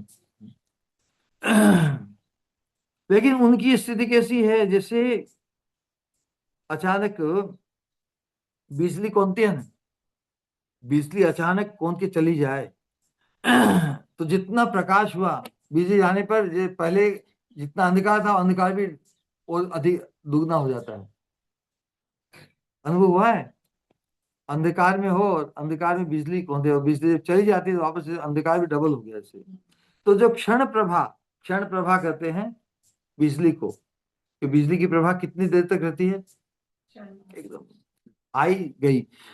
तो क्षण प्रभा बिजली का नाम है। तो जो क्षण प्रभा बिजली की तरह हृदय आकाश में उदित होकर, राधा रानी की झलक तो उदित होकर विरह अंधकार को दुगना कर रही थी, वे ही विद्युत दाम कांति में, विद्युत माला जैसी कांति युक्त कांचन की स्वर्ण कोकिला उनके हृदय कुंज में सहसा आविर्भूत होकर अंतर्हित हो गई। इस पूर्ति में कभी ऐसा ही होता है कि साक्षात राधा रानी जैसे प्रकाशित हुई, प्रकाश के फिर चल गई, अंतर्हित हो गई। उस अवस्था में उन्हें भीतर बाहर प्राप्त करने के लिए ही, कहीं अंदर प्रकाशित हुई, फिर अंदर से अंतर्हित हो गई, तो बाहर सब जगह, अंतर बाहर सब जगह उन्हें बस उनके लिए ही व्याकुल अवस्था को प्रकट कर रही है। उन्हें भीतर बाहर प्राप्त करने के लिए ही सेविका व्याकुल है। रोते रोते श्रीपाद का मन लीला राज्य में चला गया है। एक के बाद एक स्वामिनी की वेश रचना लीला का ही स्फुरण हो रहा है। इस बार वक्षस्थल के मध्य में, कंठ में हार पहनाया, उसके बाद में, और वो हार लटकता हुआ कहाँ गया, वक्षस्थल तक। इस बार वक्षस्थल के मध्य में सम्यंतक मणि का पदक धारण करा रही है। कौस्तुभ मणि की मित्र है यह सम्यंतक मणि। क्या चिंतन है किंकरी का। श्याम सुंदर जिनके चिंतन में तुम मग्न हो, उनके हृदय से मिलने के लिए व्याकुल हो ना, तो वहां पर तुम्हारे हृदय में अंकित सम्यंतक मणि, और मिलोगे वहां पर श्याम सुंदर के वक्षस्थल में अंकित कौस्तुभ मणि, दोनों मित्र है। कौस्तुभ मणि की मित्र है यह सम्यंतक, इसे क्या तुम्हारे हार की तरल बना लूं, तो क्या इसे तुम्हारे हार के बीच में मध्य मणि के रूप में अंकित कर दूं। अब इस संबंधक मणि का जो इतिहास है, घटना है, उस लीला को ले रहे हैं कि प्रलंबासुर विनाशकारी बलदेव ने, प्रलंबासुर विनाशकारी बलदेव ने, अब प्रलंबासुर भी भयंकर असुर था। यहाँ पर इस कहने का क्या तात्पर्य, देखिए हम कुछ समझ में आए तो। प्रलंबासुर विनाशकारी बलदेव, ऋषि बलदेव ने शंखचूड़ हंता, शंखचूड़ हंता कौन है, भगवान श्री कृष्ण, श्री कृष्ण पर सुखी प्रसन्न होकर शमंतक मधुमंगल के हाथों राधा रानी को दे दी। अब भगवान ने तो शंखचूड़ की हत्या करके उसकी मणि को निकालकर सबके सामने ही बलराम जी को दे दिया। तो बलराम जी तो कृष्ण को बहुत प्रेम करते हैं। कृष्ण क्या चाहते हैं, बलराम जी सोचते हैं कृष्ण क्या चाहते हैं, जानते हैं कि कृष्ण तो ये मणि अपनी प्रियतमा राधा रानी को ही देना चाहते हैं, खुद देने में संकोच कर रहे हैं। तो जिससे श्री कृष्ण परम सुखी प्रसन्न हो वही काम मैं करूंगा। इसलिए उन्होंने भगवान पर अपनी खुशी प्रकट करते हुए सम्यंतक मणि को मधुमंगल के हाथों से श्री राधा रानी को दे दिया। तो तुलसी कितनी कितनी लीलाओं की स्मृति स्वामिनी के हृदय में जगा रही है। किस अवस्था में किस समय ये हरण हुआ, बहुत अच्छा माहौल चल रहा होली के दिनों में। होली लीला की रात है, दोनों भाई गोपियों के साथ ब्रजवन में विहार विहार कर रहे हैं। कैसी अपूर्व है वृंदावन की शोभा, है ना। एक बार वासंती पूर्णिमा को, वसंत ऋतु की पूर्णिमा ना, होली के बाद में, होली के साथ ही वसंत ऋतु शुरू हो जाती है। एक बार वासंती पूर्णिमा को मल्लिका कुसुम के परिमल से, मत देखो चित्रण देखिए कितना अद्भुत वृंदावन का है। एक बार वासंती पूर्णिमा के दिन मल्लिका कुसुम जो अति सुगंधित होते हैं, मल्लिका कुसुम के परिमल से मत्त भृंगों का, भृंगों द्वारा परिवेशित वृंदावन का वातावरण कैसा है, वसंत पूर्णिमा, हाँ, वसंत की, स्प्रिंग का बेस्ट हाईएस्ट। वसंती पूर्णिमा को मल्लिका कुसुम के परिमल मतलब सुगंध, मल्लिका कुसुमों की सुगंध से मत्त भृंगों द्वारा परिसेवित, कुमुद गंध युक्त मलय पवन से स्निग्ध, पूर्ण चंद्र एवं तारकाओं से उज्जवल प्रदोष काल में ब्रज रमणियों के ललित स्वर में गाए गीत और नर्म परिपाटी द्वारा अभिनंदित, मनोहर अलंकार माल्य से विभूषित, चंदन चर्चित निर्मल वस्त्र धारण किए अद्भुत विक्रमशाली श्री कृष्ण और श्री बलदेव वृंदावन में विहार करने लगे। उसी अवस्था में जो आगे जो घटना ये लीला हुई, उसी को कंटिन्यूएशन में उस लीला का उद्दीपन कराते हुए वर्णन है किस प्रकार ऋतुराज मतलब वसंत, एक उसी ऋतुराज पूरा ब्रज समाज क्या कर रहा है, होरी रंगे रंगिया, एक ऋतुराज ब्रज समाज होरी रंगे रंगिया, रंगिया मतलब खूब उन्मत्त होकर आनंद होकर पूरा ब्रज समाज, पूरे ब्रजवासी उस ऋतुराज, श्रेष्ठ ऋतु कहलाती है वसंत, ब्रज समाज होरी रंग में पूरा, रंगिया मतलब रंगा हुआ है, मतलब उन्मत्त होकर है। तो क्या नागरी, नागरी बर होरी रंगी, सभी नागरिया युवतियां होरी के रंग में रंगी हुई है। नागरी बर होरी रंगे उन्मत्त चित्त श्याम संगे, और साथ में श्याम सुंदर है तो उन्मत्त चित्त हो रही है। नाचत कतो भंगिया, कितनी भंगिमाओं को व्यक्त करते हुए नृत्य कर रही है श्याम सुंदर के साथ ब्रज गोपियां। गायक कतो रस प्रसंग, कितने ही रस प्रसंगों को का गीत गा रही है, अनेक प्रकार के रसिया गाते हैं ना। गायक कतो रस प्रसंग बायत कतो बीणा मुचुंग, अनेक प्रकार की बीणा वाद्य बज रहे हैं। बायत कतो, कितनी ही बीणा वाद्य यंत्र बज रहे हैं। बायत कतो बीणा मुचुंग, थैया थैया मृदंगिया, और मृदंगी की ढोल ठई ठई करके बज रही है। चंचल गति अति सुरंग, निरखी भूले कतो अनंग। चंचल गति अति सुरंग। गोपियों की और श्याम सुंदर की जो गति है, चंचल गति अति सुरंग, बड़ी ही सुरंग मतलब बड़ी ही दर्शनीय है। चंचल गति अति सुरंग, निरखी भूले कतो अनंग। उसे देखकर कितने ही अनंग भटक गए। अनंग है कामदेव, सबको भटकाने आया है।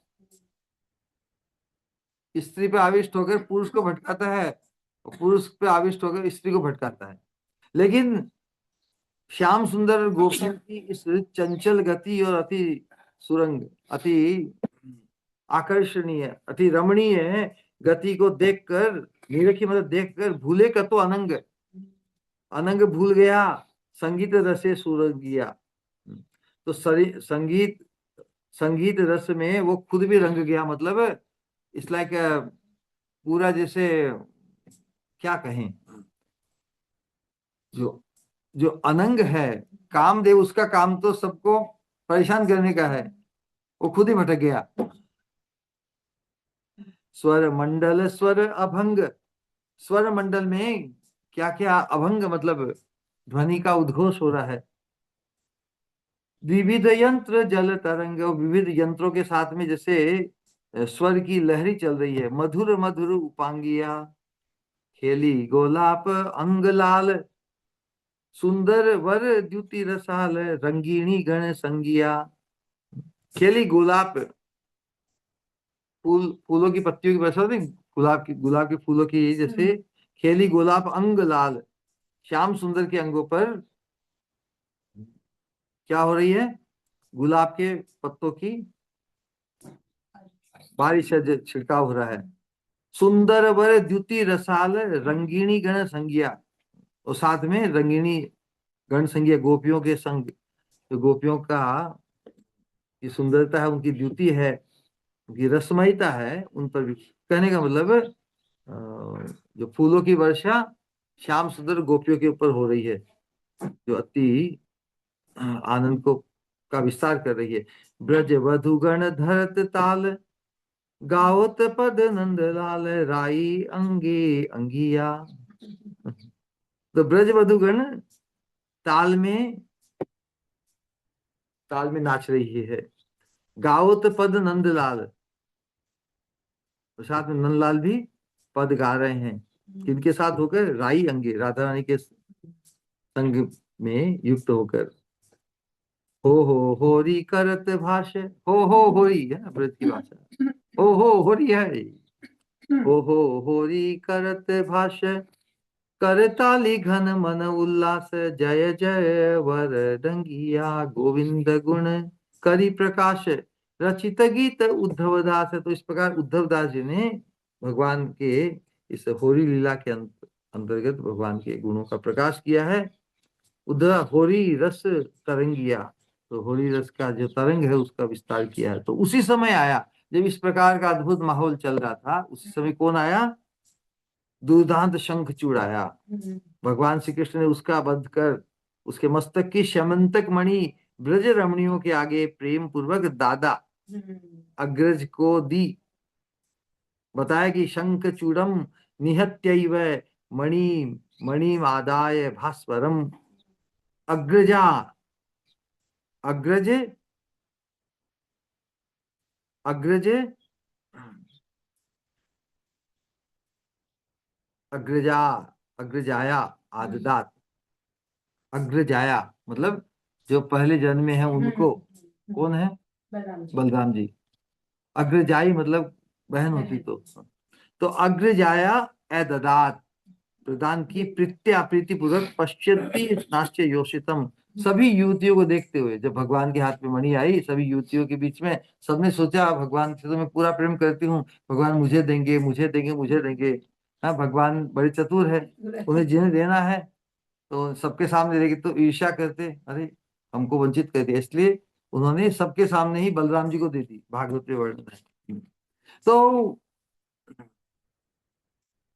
बड़ा दुष्ट जो शंखचूड़ था उसका वध करके भगवान श्री कृष्ण जब उसके मस्तक की अति उज्जवल शम्यंतक मणि हाथ में लेकर आ रहे थे, तो प्रेम गौरव से गर्विनी प्रत्येक ब्रज सुंदरी सोच रही थी कि प्राणकांत गोविंद यह मणि उसी को समर्पित करेंगे, है ना। तो श्री कृष्ण ने अब सबके बीच भगवान तो असमंजस में फंस गए, हाँ? सब उनसे अपेक्षा कर रहे हैं, कोई अपेक्षा करेगा तो बड़ा बड़ा दुखी हो जाएगा। तो श्री कृष्ण ने उनके मन की बात जानकर वह उज्जवल शिरो रत्न उनमें से किसी को न देकर उपहार स्वरूप बलदेव को दे दी। इस प्रसंग में हमारे आचार्यों ने अद्भुत बात कही है। वो कहना चाहते हैं कि यह मणि इसे देना चाहते हैं भगवान अपनी प्राण प्रियतमा श्री राधिका को समर्पित करने की इच्छा से ही भगवान श्री कृष्ण ने मन में ये सोचा, यदि मैं यह मणि सीधे सीधे श्री राधिका को देता हूं तो उपहास होगा, है? तो माने कि ये एक के पीछे, है? पागल है। तो अन्यान्य ब्रज सुंदरिया मेरे प्रति असूया रोष ईर्ष्या दिखाएगी, इसलिए इसे अग्रज मतलब बड़े भाई श्री बलदेव जी को ही दे देता हूं। और परम अभिज्ञ मेरे बड़े भाई तो बड़े जानकार है, मैं जो चाहता हूं वही उनको समझ में आता है, वो अपने आप कर देंगे, मुझे कहने की जरूरत नहीं पड़ेगी। परम अभिज्ञ परम बुद्धिमान मेरे अग्रज मेरे प्रति प्रीतिवश इसे श्री राधिका को ही देंगे, भगवान का ऐसा कन्विक्शन है। इससे कोई भी रोष प्रकट नहीं कर पाएंगी। बलदेव जी तो बड़े हैं, बड़ा घर का बड़ा मालिक दादा या कोई बड़ा भाई कुछ कर देवे तो भाई अब उनकी इच्छा, उसके सामने कौन लड़े, क्यों ओ उनको क्यों दी मुझे क्यों नहीं दी, बड़ा व्यक्ति ने कर दिया ना। जैसे पिता के 5 बेटे हैं, पिता अब तीसरे बेटे को ही दे देवे, 2 बड़े भाई लटक के रह गए, छोटे भी रह गए, पिता ने कर दिया, सबको मानने है बात। इसमें कोई भी रोष प्रकट नहीं कर पाएंगे। बलदेव गुरुजन है, इसलिए उनके प्रति किसी की असूया भी प्रकट नहीं होगी, उनको कोई दोष नहीं देगा। तो महाबुद्धिमान महाजानकार भगवान तो सर्वज्ञ है, भगवान ही है। महाविज्ञ श्री बलदेव ने भगवान श्री कृष्ण के मन की बात जानकर वह मणि मधुमंगल के हाथों श्री राधिका को उपहार स्वरूप दे दी। आशीर्वाद स्वरूप वह मणि देकर भ्रातृवधु छोटे छोटे भाई की वधु की तरह ही स्नेह प्रकट किया।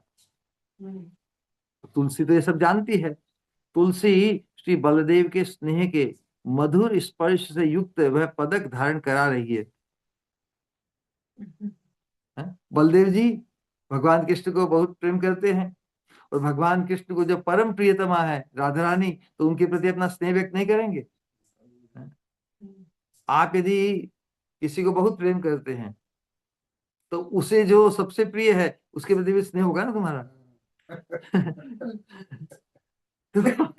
तो तुलसी श्री बलदेव के स्नेह के मधुर स्पर्श से युक्त वह पदक धारण करा रही है। तुलसी छाया की तरह सर्वदा स्वामिनी के निकट है। तो यहाँ पे एक सिद्धांत आ रहा है कि भगवान की कृपा तो ही है, भगवान की कृपा जब गुरु की कृपा से युक्त हो जाती है तो संपुट बन जाती है। तो डायरेक्ट भगवान की कृपा भी उतनी नहीं शोभित होती, क्योंकि भगवान में फिर दोष लगेंगे, उस पे कृपा की मुझ पे क्यों नहीं की, भगवान में कौन सा दोष आएगा, पक्षपाती का दोष आएगा। लेकिन गुरु के द्वारा गुरु के स्नेह से बलदेव के स्नेह के मधुर स्पर्श से युक्त होकर भगवान जो करने वही करने थे, लेकिन इसके बाद भगवान की कृपा जब गुरु कृपा से गुरु के स्नेह से सिक्त होती है तो वो फिर अक्षुण हो जाती है, उसे कोई मिटा नहीं सकता। तो तुलसी किंकरी छाया की तरह सर्वदा स्वामिनी के निकट है, सेवा के प्रति उनकी पूरी दृष्टि है, सेवा का चाव कितना मधुर है, उपास्य के आवेश में चित्त डगमग कर रहा है। उपास्य के आवेश में, उपास्य कौन है, राधा रानी, राधा रानी के आवेश में चित्त डगमग कर रहा है, डोल रहा है। यदि श्रवण कीर्तन में भी, हम साधकों के लिए मार्गदर्शन है, यदि श्रवण कीर्तन में भी श्री चरण सानिध्य में रहा जाए तो वह भी बड़ा मधुर होता है। हम ये जो अनुशीलन कर रहे हैं उसमें किस प्रकार राधा रानी की सेवा का चाव जो रघुनाथ दास गोस्वामी का है कितना मधुर है।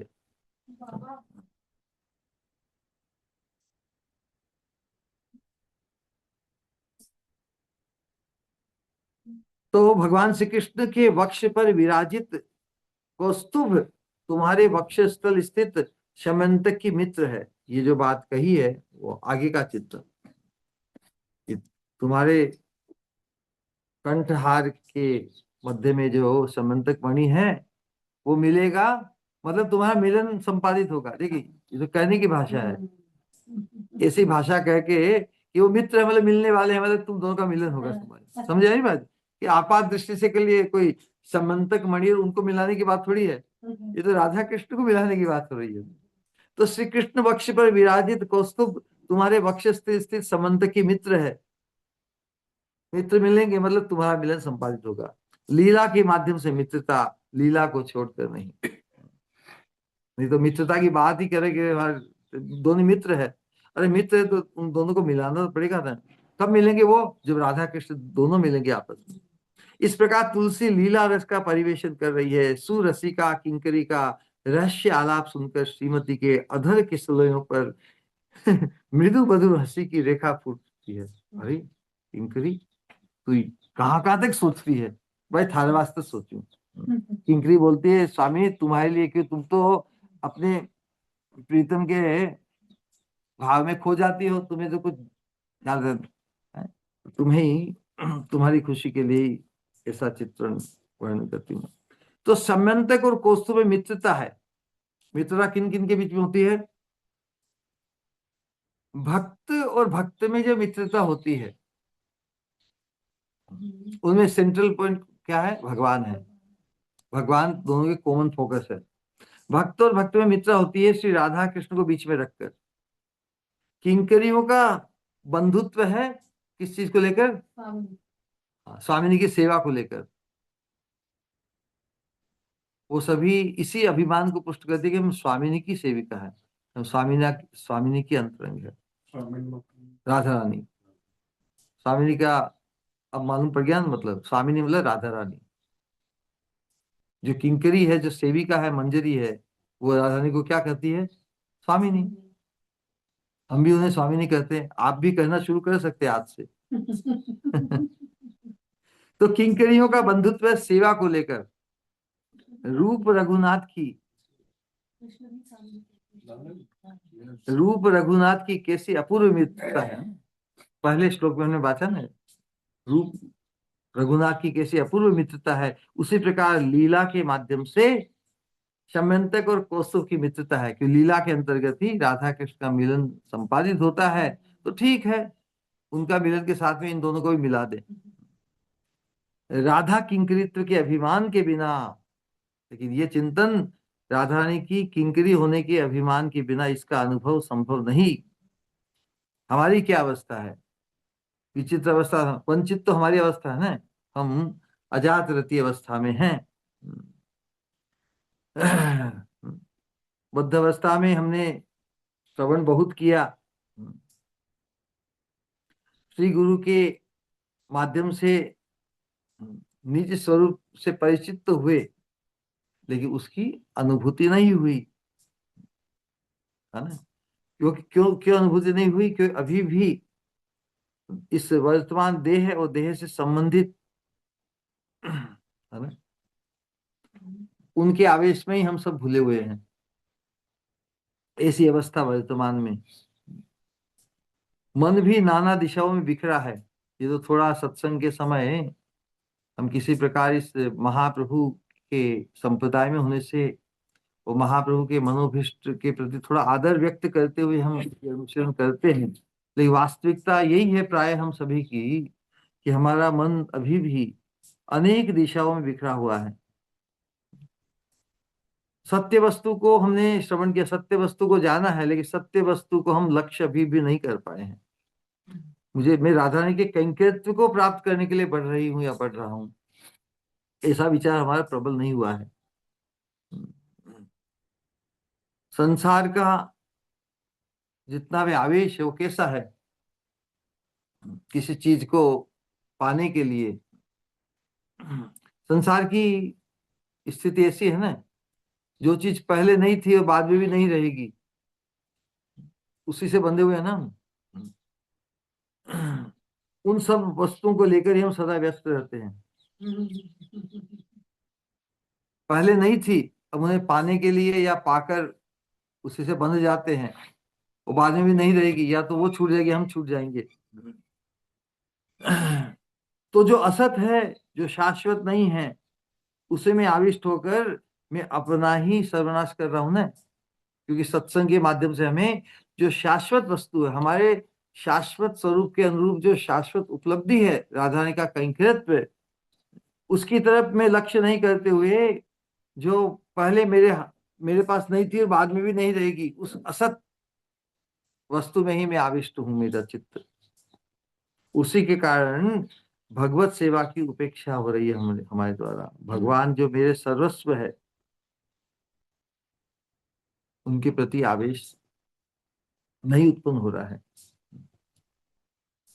लेकिन सत्संग ही एकमात्र इसका उपाय है। सत्संग से ही जब हमारा अभ्यास सजातीय संग में रहते हुए शुद्ध निष्ठा या शुद्ध अभिमान, राधा रानी की किंकरी होने का जब प्रबल होगा, है ना, तभी अनित्य वस्तु की उपेक्षा हम कर पाएंगे। परम दृष्टवा निवर्तते, जो भगवान कहते हैं गीता में। अनित्य वस्तु की उपेक्षा किए बिना नित्य वस्तु का संधान नहीं मिलता।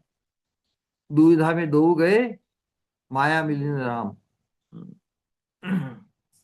तो अब जो असत है, अशाश्वत, उसके प्रति तो हम अनंत काल से पीछा करते आए हैं, उसमें तो कभी तृप्ति हुई नहीं। अतृप्त अवस्था में मृत्यु आ जाती है, और उसी भी अतृप्त अवस्था में उस असत वस्तु को पुनः पाने के लिए ही बार पुनः प्रकृति, भगवान की व्यवस्था ऐसी है, जो हम चाहते हैं उसके अनुरूप ही हमें फिर शरीर देह। हमने राधा रानी की किंकरी होना चाहा ही नहीं आज तक, ऐसा सत्संग ही नहीं किया। कि चाहने के लिए तो एक ही चीज है, जो महाप्रभु दिखाने दिखाने आए हैं, उसे प्रदान करने के लिए उनके सभी पार्षदों ने कितना प्रयत्न किया हमारे लिए। रघुनाथ दास गोस्वामी हमारे लिए कितने बड़े आदर्श हो सकते हैं। रघुनाथ दास गोस्वामी संसार में थे, संसार के सभी वैभव, जितनी भी कामनाएं वासनाएं हम कल्पना कर सकते हैं, वो सभी उन्हें उपलब्ध थी। उसके बावजूद भी उन्होंने सबको त्याग किया नहीं। राजपुत्र है, बड़े जमींदार के एकमात्र वारिस, ऐसे पुत्र, इंद्र के समान तो उनका वैभव, अप्सरा जैसी सुंदरी धर्मपत्नी, उन सब की उपेक्षा कर दी। क्यों? महाप्रभु के चरणाश्रित होने के लिए, महाप्रभु के मनोभीष्ट को पूर्ण करने के लिए लालायित हुए। तो यही, इसीलिए रघुनाथ दास गोस्वामी का जो चरित्र है, उनका जीवन है, हम सभी साधकों के लिए परम प्रेरणादायक है। जो व्यक्ति इतना पाकर भी इतना त्याग कर दिया, मतलब त्याग जिस वस्तु का करता है, तभी कर पाएगा कि जो प्राप्त होने वाली वस्तु है उसकी बहुत अधिक कीमत हो, उसे लगे। सही बात है। तो त्याग क्यों करेगा? कोई व्यक्ति किसी चीज को तभी छोड़ेगा, उसके छोड़ने से उसे उससे अधिक गुना कीमती वस्तु की प्राप्ति हो। तो रघुनाथ दास गोस्वामी का जो त्याग है, बड़ा किस लिए है? अपनी किंकरी, अपनी अपनी स्वामिनी को पाने के लिए, महाप्रभु को पाने के लिए। तो जिनकी आदर्श प्रेम भक्ति और अलौकिक विषय वैराग्य देखकर संतुष्ट होकर महाप्रभु ने कितनी कृपा की उन पर।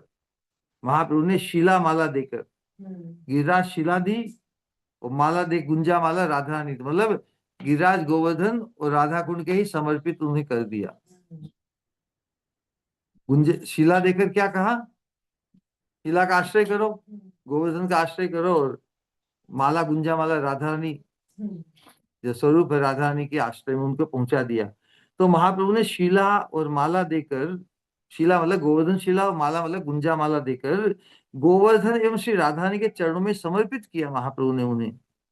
इसीलिए श्री राधा रानी उनके हृदय में तो जमकर बैठी है, क्योंकि महाप्रभु महाप्रभु ने ही उन्हें राधा रानी के आश्रय में भेजा है। साधक भी, हम साधकों के लिए भी यही उपदेश है कि विश्व के प्रति निद्रित और श्री राधा रानी की सेवा के प्रति जागृत हो, यही आचार्य की शिक्षा है।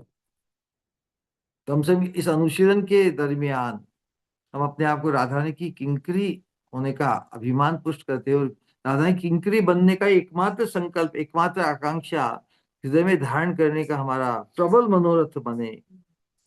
तभी हम संसार में जिस किसी परिस्थिति में रहते हुए भी उसमें इतने जकड़े, उसकी जकड़ और पकड़ में उतने नहीं आएंगे, और राधा रानी की सेवा के प्रति जागृत हो सकेंगे, रह सकेंगे।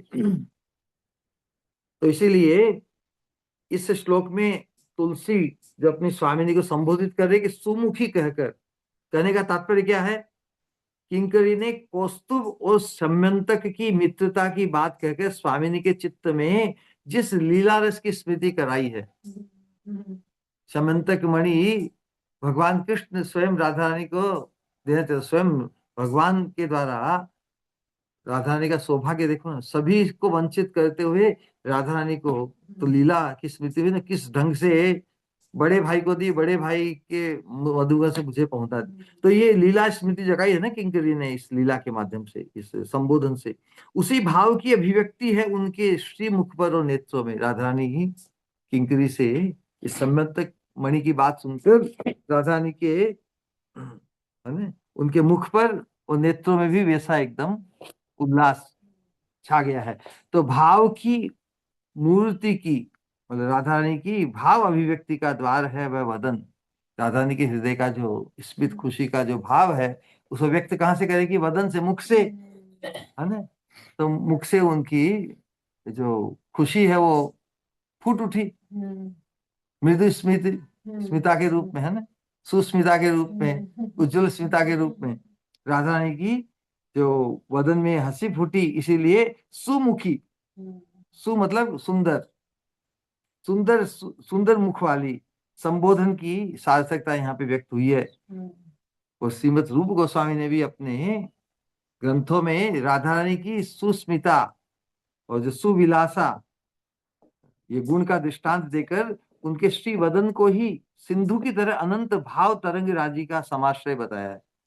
तो उसमें श्लोक है उज्जवल नीलमणि में, राधा रानी के प्रकरण में, कि तिर्यक क्षिप्त चलद दृग चंचल रुचि लास्योल्लसद भ्रूलता कुंदाभस कुंदाभस्मित चंद्रिको ज्वलमुखी गंडोल गंडोच्छलद कुंडला कंदर्पागम सिद्ध मंत्र गहना मर्धम दुहाना गिरिम हारिण्यद्य हरे जहार हृदयम राधा विलासो विलासोर्मिभि।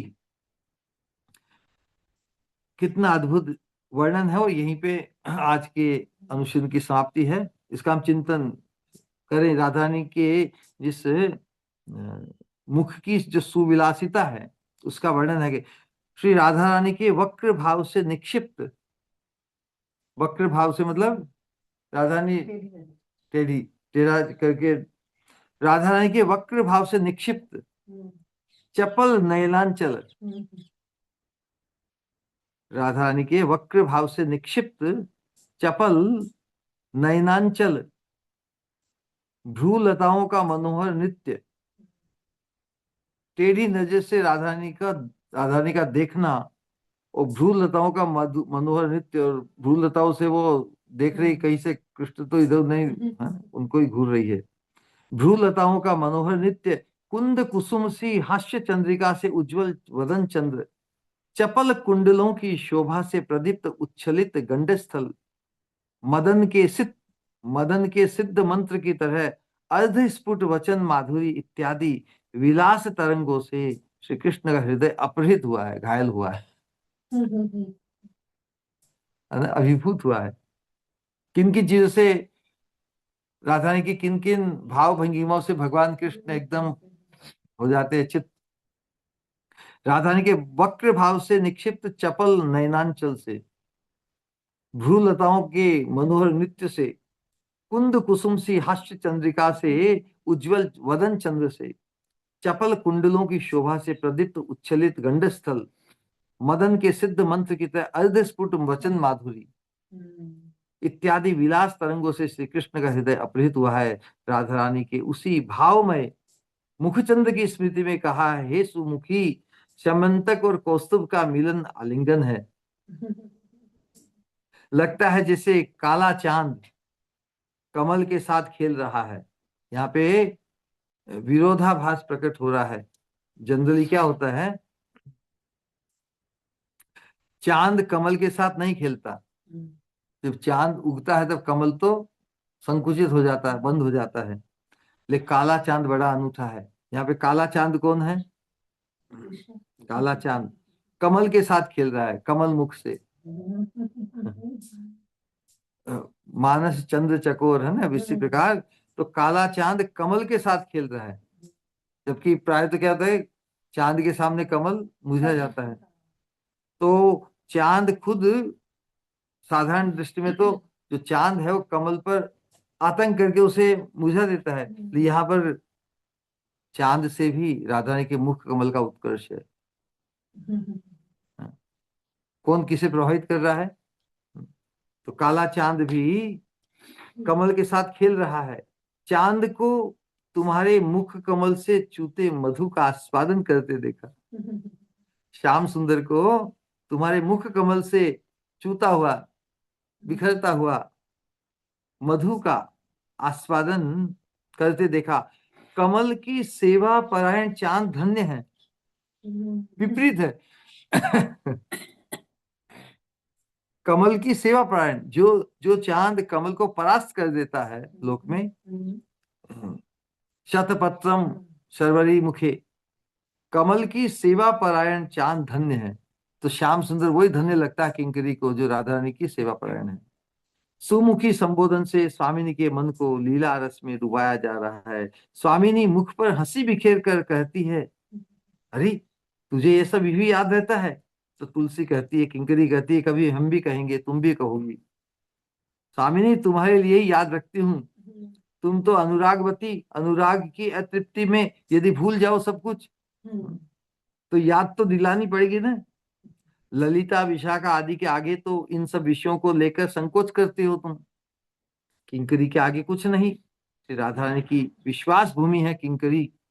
वक्षस्थल पर सम्यंतक पहनाने को हुई तो कुछ हाथ नहीं आया, हाहाकार के साथ प्रार्थना कर। तो इस प्रकार ये कंटिन्यूटी एक एक जो सेवा श्रृंगार और आभरण के माध्यम से चल रही है। स्फूर्ति में विराम आकर जैसे उसी सेवा को पाने के लिए, क्योंकि आवेश तो वही है। तो यहाँ पे अनूठी बात यह है कि वो साक्षात किंकरी तो है, लेकिन जब ये विलाप कुसुमांजलि व्यक्त हुई उस समय तो रघुनाथ दास गोस्वामी साधक के रूप में थे। साधक के रूप में भी जब जब स्फूर्ति में विराम आता है, उस अवस्था में वो खुद को किंकरी ही मान रही है। तो किंकरी मानते हुए जैसे व्यक्त कर रही है भाव। तो यही है कि बोले, इसलिए वो कहते हैं जो दिखता है वही हम तो मानते हैं। तो रघुनाथ दास गोस्वामी का जो चित्रण है हमारे चित्रपट में या इन ग्रंथों के माध्यम से, कि वो साधक रूप में पुरुष देह में मेल बॉडी में आए और उस भाव की जो अभिव्यक्ति हुई है उनके माध्यम से, वो हम सबके लिए परम परम परम वंदनीय और परम ग्राह्य है कि हम भी उसी अवस्था को प्राप्त करने के लिए, प्रदान करने के लिए महाप्रभु आए हैं। वो इन आचार्यों ने उसी बात को हमारे लिए प्रस्तुत किया है। तो उनके जो साधक आवेश को हम भी हमारे लिए धारण करते हुए उसका अनुशीलन कर सकते हैं। तो आज यहीं पर अपनी वाणी को विश्राम देते हैं। वास्तव में तो आचार्य गुरुवर्ग की कृपा है, न तो हमारा कोई इसमें अधिकार है, न कोई योग्यता है। खुद को ही सुनाने का, खुद के ही शोधन के लिए, आत्मशोधन के लिए कुछ अनुशीलन हुआ है। और आप सबने सम्मिलित होकर हमारा उत्साह वर्धन किया, तो आप सभी भी खूब धन्यवाद के पात्र हैं। तो किसी का कोई प्रश्न, जिज्ञासा या इत्यादि हो तो अवश्य करें। हाँ, सामने जो बैठे हैं, कहिए क्या है प्रश्न? अच्छा, श्री गुरु प्रणाम। प्रणाम श्री श्री गुरु। श्री स्वामिनी मतेस्तु कहो। ऐसा लग रहा था महाराज जी आप भी हैं यहीं पे, ऐसा लग रहा था अपन श्रवण ही करते जाए और जैसे अलग ही राज्य में श्री गुरु लेके चले गए उनको, है ना। बहुत अद्भुत श्री गुरु, बहुत अच्छा लगा आपके सानिध्य में श्री गुरु। आज आपने बोला कि जितना हमारा चित्त शुद्धिकरण होगा उतना ही लीला का स्फुरण हमारे हृदय में होगा। तो चित्त शुद्धिकरण से मतलब यहाँ मतलब कैसा?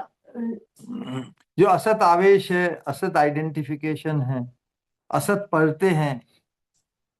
असत इच्छाएं। हाँ, असत वासनाएं, असत हम्म। आवेश, मैं कौन हूँ। हाँ। यस। जीवे शोभे कृष्ण नित्यदास, हरे कृष्ण कृष्ण कृष्ण हरे, मैं कृष्ण का दास हूँ, भगवान मुझे आपकी सेवा दीजिए। यस। आपात है, बोलते हुए तो हम कृष्ण की सेवा मांग रहे हैं, हम्म। तो चिंतन और कहीं पे जा रहा है ना, हम्म। मनोयोग नहीं है। तो यदि मनोयोग हमारा इस इस शुद्ध भजन में, या मैं राधा रानी की किंकरी हूँ, मैं राधा रानी की किंकरी हूँ, बस ये जो स्वरूप का आवेश नहीं, स्वरूप का अभिमान भी यदि बन जाए, तो समझो कि हमारा इस मार्ग में, इस साधना में प्रवेश हुआ है। तो जितने भी हम ये श्रोता है, मैं बार बार कहता हूँ, यदि आप अपने आप को राधा रानी की किंकरी होने से रोमांचित हैं, किंकरी होने के विचार से रोमांचित है, तभी ये अनुशीलन आपके लिए कारगर होगा। उतना तो मिनिमम रिक्वायरमेंट है। यदि उन्हें ये, दे कैन नॉट गेट, इसे एडजस्ट नहीं कर पाते कि मैं राधा रानी की किंकरी के रूप में अपना परिचय दूं, तो ये अनुशीलन किसी काम का नहीं। तो कोई कोई आएगा इस अनुशीलन में, तो कितने ही आए, है बहुत रेयर ना। बादेशी किसी को 5 जन्म लग सकते हैं, किसी को 500 दिन लग सकते हैं। सूनर और लेटर, जितनी जल्दी वो महाप्रभु के मनोभिष्ट को समझेगा, तो अवश्य वही चाहेगा जो महाप्रभु देने आए हैं, देना चाहते हैं। ठीक है। बहुत बहुत जबरदस्त श्री गुरु, आपने एकदम चित्त शुद्धिकरण का अल्टीमेट आंसर दिया है। असत आवेश, हरदम हम लोग यही समझे थे कि असत इच्छाएं हैं इसलिए हृदय शुद्ध नहीं, पर असत आवेश। असत इच्छा कैसे आएगी? बिल्कुल। असत आवेश में जो चीज अपने आप को मानता हूँ, हम्म। मैं कुत्ता मानता हूँ तो कुत्ते की जो आवश्यकता वो होगी। मैं अपने आप को देव मानता हूँ तो देवता की आवश्यकता होगी। मनुष्य मानता हूँ, फलाने स्टेट का, देश का मानता हूँ। जो हमारा आगंतुक परिचय है, पहले नहीं था, अभी और बाद में नहीं रहेगा, असत हुआ ना। बिल्कुल। तो असत आइडेंटिफिकेशन ही असत वासनाएं उत्पन्न करता है। लेकिन नित्य शाश्वत स्वरूपानुगत आइडेंटिफिकेशन में राधा रानी की किंकरी हूं, वो तो शाश्वत अभिमान है। तो शाश्वत अभिमान को पुष्ट करने के लिए शाश्वत उसी के अनुरूप इच्छाएं भी होगी। वही शुद्ध चित्तीकरण है, वही ये चित्त का शुद्धिकरण है। ऑल राइट देन, कहिए। कौस्तुभमणि और समंतकमणि का बीच में क्या प्रभेद है, क्या गुण है? दोनों मित्र हैं। दोनों मित्र हैं। उनकी मित्रता कब संपादित होती है? किंकरियों को परम अभिष्ट है, क्योंकि वो तभी संपादित होगी उनकी मित्रता, उनका मिलन तभी संपादित होगा जब राधा कृष्ण मिलेंगे हृदय से हृदय। नहीं, कौस्तुभमणि का गुण क्या है? कौस्तुभमणि, कौस्तुभ है। समस्तकमणि दोनों मित्र हैं। नहीं, दोनों तो मित्र हैं। एक कृष्ण भगवान के वक्षस्थल पर धारण होती है, और समंतक मणि, भगवान ने शंख चूड़ को मारकर उसकी मणि को निकाला, वो समंतक मणि है। वो बलराम जी के माध्यम से, मधुमंगल जी के माध्यम से राधा रानी को दे दी। तो राधा रानी के हृदय में धारण, गले में हार होता, हार के बीच में होगी, और वो हार, और भगवान के गले में हार में कौन है? कौस्तुभ मणि। तो किंकरी चिंतन कर रही है, इन दोनों को मित्र बना दो, इनका मिलन करा दो, मतलब राधा कृष्ण का मिलन करा दो। कब मिलेंगे वो दोनों मित्र? कब मिलेंगे? जब पास में आएंगे।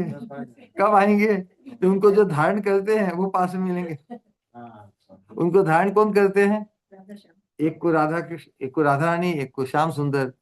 मित्र, उनकी मित्रता में मिलने का तो अवसर उनको बार बार मिलना चाहिए ना।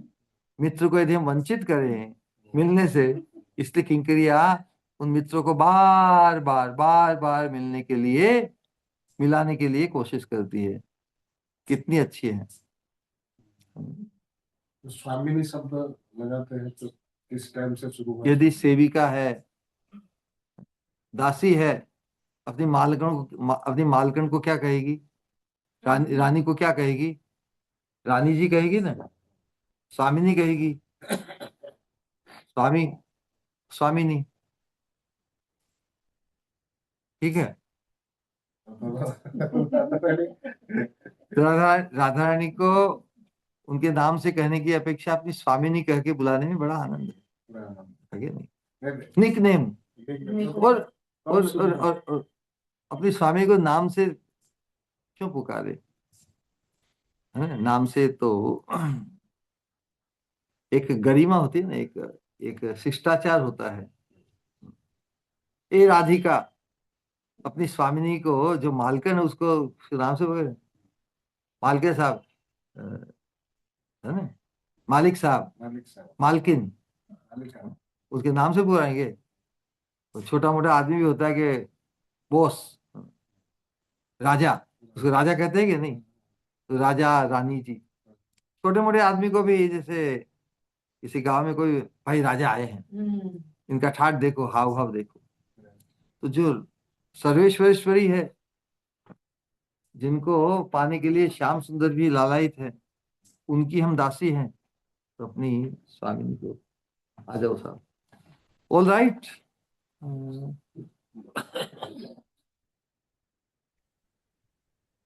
आज पहली बार इस सत्संग में मधुमंगल नाम आयो, और मधुमंगल महाराज ऐसा पूछ गया। बैठो। अच्छा, एक प्रश्न और कौन का है? सुंदरी प्रेमा सुनीता। ओके।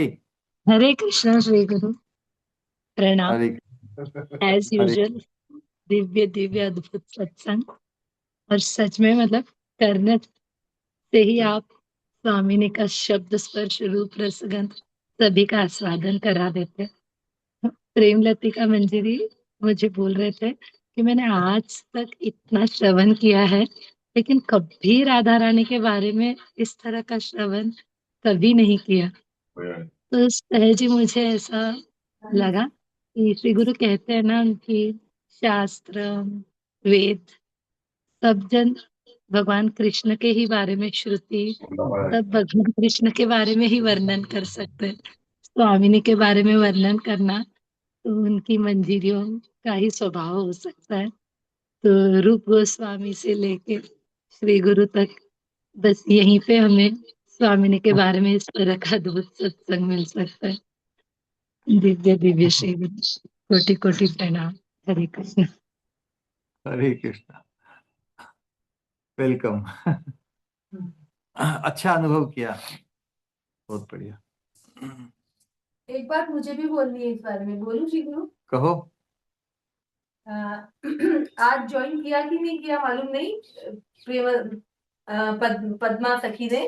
पद्मा सखी कहती है कि मेरा तो मतलब मैं बहुत ही श्रवण करती हूँ यूट्यूब पर, और एक दिन श्रवण करते करते श्री गुरु का लेक्चर आया और क्लिक किया। मैंने सुना तो मुझे एक ही समझ में आया, ना भूतो न भविष्यति। न भूतकाल में किसी ने ऐसा बोला और न भविष्य में कोई ऐसा बोल सकेगा। ऐसा लेक्चर, ऐसा मतलब श्री गुरु जो महाप्रभु देने आए हैं उसके बारे में ऐसा वर्णन कभी नहीं सुना। मतलब ऐसा पद्मा सखी कह रही थी, तो मुझे शेयर करना था। श्री गुरु हरे कृष्णा। महाप्रभु और महाप्रभु के जो पार्षद हैं, जो महाप्रभु के मनोभीष्ट को पूर्ण करने के लिए कितना उन्होंने समर्पण, त्याग, अपने अपने श्रेय को विस्तार करने की थोड़ी किया। महाप्रभु का जो मनोभीष्ट है, वो महावदान्यता को पूरे जगत के साधारण जीवों तक वो पहुंचे, और उस परंपरा और उस धारा को जो सजीव रखते हुए आगे बढ़ रहे हैं, तो हमें भी उसी उसी भाव में आगे आना है। अदरवाइज हम ऑर्डिनरी रह जाएंगे। महाप्रभु की परंपरा में आके भी यदि महाप्रभु जो देने आए हैं उससे हम परिचित नहीं होते, तो हम फिर उस प्रकार की स्पृहा, उस प्रकार का आवेश हमारा उत्पन्न नहीं होगा।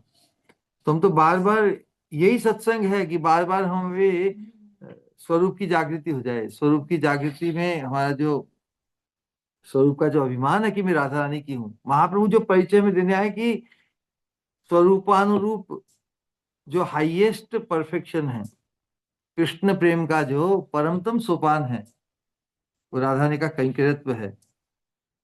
भगवान से हम प्रेम मांगते हैं ना, तो भगवान प्रेम दान करके जो हमें देना चाहते हैं, अपने माधुर्य का आस्वादन कराना चाहते हैं ना, तो राधा रानी के कैंकर्यत्व की प्राप्ति से ही भगवान जो सहज राधा रानी से मिलित होकर जो माधुर्य का प्रकाश होता है, पूर्ण उच्छलता, पूर्ण रूप से विकसित होता है, वो प्रदान करने आए हैं। हम डायरेक्ट भगवान कृष्ण की को पाएंगे, और भगवान तो और कई हैं। हम भगवान को पाना चाहते हैं, और भगवान किसे पाना चाहते हैं? राधा रानी को। तो फिर मिसमैच हुआ ना। तो महाप्रभु कहते हैं कि ठीक है, तुम मुझे पाना चाहते हो, मैं तुम्हें सहज वहां मिल जाऊंगा। राधिका चरण रेणु, राधिका चरण रेणु आभूषण तनु है, भूषण करिया तनु अनायास पावे गिरधारी। तो महाप्रभु के रूप में वो कहने आएंगे, तुम कृष्ण की उपासना करो, कृष्ण पाना चाहते हो, तो जहां पर कृष्ण सहज मिल जाएंगे, इतना क्रंदन नहीं करना पड़ेगा। तो राधा रानी के चरणों की रज को आभूषण का मतलब राधा के चरणों का आश्रय लेना, अर्थात उनकी किंकरी बनने की जो लालसा है, जो उत्कंठा है, लोभ है, उसे प्राप्त करना। और मैं राधा रानी की किंकरी हूं, ये स्वरूप के अनुरूप हाईएस्ट परिचय है, जिसके अंतर्गत भगवान कृष्ण का अधिकतम माधुर्य या सानिध्य प्राप्त होगा। भगवान सबको छोड़कर जहां पर जिनका संग पाना चाहते हैं, राधा रानी की किंकरिया उनकी नित्य संगिनी है। तो राधा रानी की जो किंकरिया है, वो भगवान कृष्ण की भी नीड है, आवश्यकता है, क्योंकि भगवान कृष्ण को भी सब समय राधा रानी का संग उपलब्ध नहीं होता। तो जिसे नित्य संग उपलब्ध है, उनसे तो अपना प्रयोजन सिद्ध होगा कि नहीं। तो हम कितने ही तुच्छ हो, कितने ही नगण्य हो, महाप्रभु ने जो जिस जिस सौभाग्य का उजागर किया है, कि हम इतने नगण्य तुच्छ होते हुए भी हमें एक क्षमता दी है, इस अनुगत्य धर्म के माध्यम से, परंपरा के माध्यम से, कि we can become the object of Krishna. जैसे हम कृष्ण की जरूरत बन सकते हैं। ये कैसी विचित्र बात है। कृष्ण की जरूरत तो सबको है ना, इसमें क्या बड़ी बात है। कृष्ण है ही सर्व आकर्षक। लेकिन कृष्ण जिसे चाहे, या कृष्ण की जो जरूरत बन जाए, वो विशेष हो जाए ना, तो किंकरी होकर हम भगवान की दृष्टि में विशेष बन जाएंगे, हम कृष्ण की जरूरत बन जाएंगे। तो क्योंकि भगवान कृष्ण राधा रानी में अनुरक्त है, अटैच्ड है, तो जो उनकी किंकरिया है, तो उनके बड़े काम की है। तो जो भगवान भक्ति, यही ना, भगवान कृष्ण की भक्ति अर्थात जो हम भगवान के काम आ जाए। भक्ति थोड़ी कि भगवान आपके पास सब कुछ है, आप हमारे काम आ जाओ, आप हमारे काम आ जाओ, आप ये दो वो करो, नहीं। भक्त सोचता है कि भगवान का तो पूरा हमारा अस्तित्व, पूरा जीवन ही, we owe our existence to him. हम तो भगवान के ऋणी हैं अनंत काल से। जब ये बोध होता है, अब मैं भगवान के लिए क्या करूं, तो भगवान के लिए वही करना चाहिए जो भगवान चाहते हैं हम करें उनके लिए। और भगवान क्या बताने आए हैं? राधा रानी की किंकरी बन जाओ। तुम मुझे प्रसन्न करना चाहते हो, तुम मेरी भक्ति करना चाहते हो। भक्ति करने से सेवा भाव, उस सेवा भाव से सेव्य की संतुष्टि, प्रसन्नता। तो महाप्रभु कहने आए हैं कि तुम मुझे प्रसन्न करना चाहते हो, तो मैं जो देना चाहता हूँ वो लो।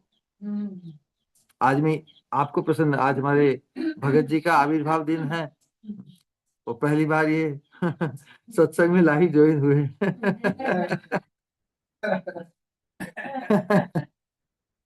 तो यदि उन्हें प्रसन्न करना है, तो वो जो चाहते हैं, व्यक्ति क्या चाहता है? व्यक्ति वही चाहता है जिसे पूरी करके वो प्रसन्न होता है। तो हम भगवान को प्रसन्न करना चाहते हैं ना, तो हम वही चाहें जो भगवान चाहे। भगवान क्या चाहते हैं? राधा रानी की कैंकर्यत्व को प्राप्त करो। यदि हम भी राधा रानी की किंकरी बनने की एकांतिक आकांक्षा को अपने हृदय में धारण करते हैं, तो भगवान कृष्ण तो सहज प्रसन्न हो जाएंगे, अनायासे पावे गिरिधारी, है ना। तो यही बात इस अनुशीलन में है। और इस बात को जो अधिक से अधिक व्यक्तिगत रूप से अंगीकार करेगा और इसी की चर्चा अपने अन्य सजातीय और दूसरे भक्तों के बीच में करेंगे, तो वो इससे संक्रमित हो जाएंगे। महाप्रभु की महावदन्यता जिसके कारण सिद्ध होगी, उससे वो संक्रमित हो जाएंगे उस भाव से। अन्यथा महाप्रभु के हम भी हम अनुयायी, हम गुरु परंपरा में हैं, लेकिन महाप्रभु से पूर्ण लाभान्वित हम अंडर अचीवर रह जाएंगे, है ना। जो देने आए हैं उसकी तरफ हमारा भाव ही जागृत नहीं होगा। हम कहेंगे बस जो होगा सो होगा, है ना? फिर भगवान के सखा बन जाओ, भगवान के लालक पालक बन जाओ, भगवान के दास बन जाओ, लेकिन जो महाप्रभु देने आए उसमें अधिकार नहीं मिलेगा। आज सुबह वाचन है, आज के सत्संग में ये अति दुर्लभ वस्तु जिनके अधिकार में है, उन सखी मंजरियों के अनुगत्य में आने से ही प्राप्त होगा। तो जो सखी मंजरियों बनना ही नहीं चाहते या बनने की स्प्रिया नहीं है, वो उनके अनुगत्य में कैसे आएंगे। हम उन्हीं के अनुगत्य में होना चाहेंगे ना, कि जो हम चाहते हैं उनसे प्राप्त हो सके। तो जो राधा रानी के कैंकर्य को प्राप्त करना चाहेगा, वही तो उनके अनुगत्य में आएंगे जिनसे वो प्राप्त हो सके। कौन है समर्थ राधा रानी के कैंकर्य को प्राप्त प्रदान करने में, जो उस किंकरी भाव से संपन्न है। ऐसे महत् पुरुष के अनुगत्य में आने से हम भी उस भाव से संक्रमित होकर हमारे हृदय में जीवन पर्यंत अंत समय तक राधा रानी की किंकरी होने का अभिमान ही पुष्ट होते होते उसी भाव के अनुरूप हमें फिर योग माया, जब ये और दूसरी जगह काम का नहीं है, वहां क्यों भेजेगी भगवान की व्यवस्था। भगवान जीव को वहीं भेजते हैं जहां पे उसकी आसक्ति है टिकी हुई। भगवान तो जीव का मंगल ही करते हैं ना। Man proposes God disposes. जीव जो इच्छा कामना करता है, भगवान के मेरी कामना तो कर नहीं रहा है, मेरे पास बुला क्या करूंगा। सही बात क्या है? तो भगवान का वो दोष है नहीं। तो इसलिए हम जीते जी वही कामना करें जिस कामना को पूर्ण करने पे न केवल हम परम कल्याण को प्राप्त करेंगे, बल्कि भगवान भी प्रसन्न होंगे। ठीक है। हरे कृष्ण।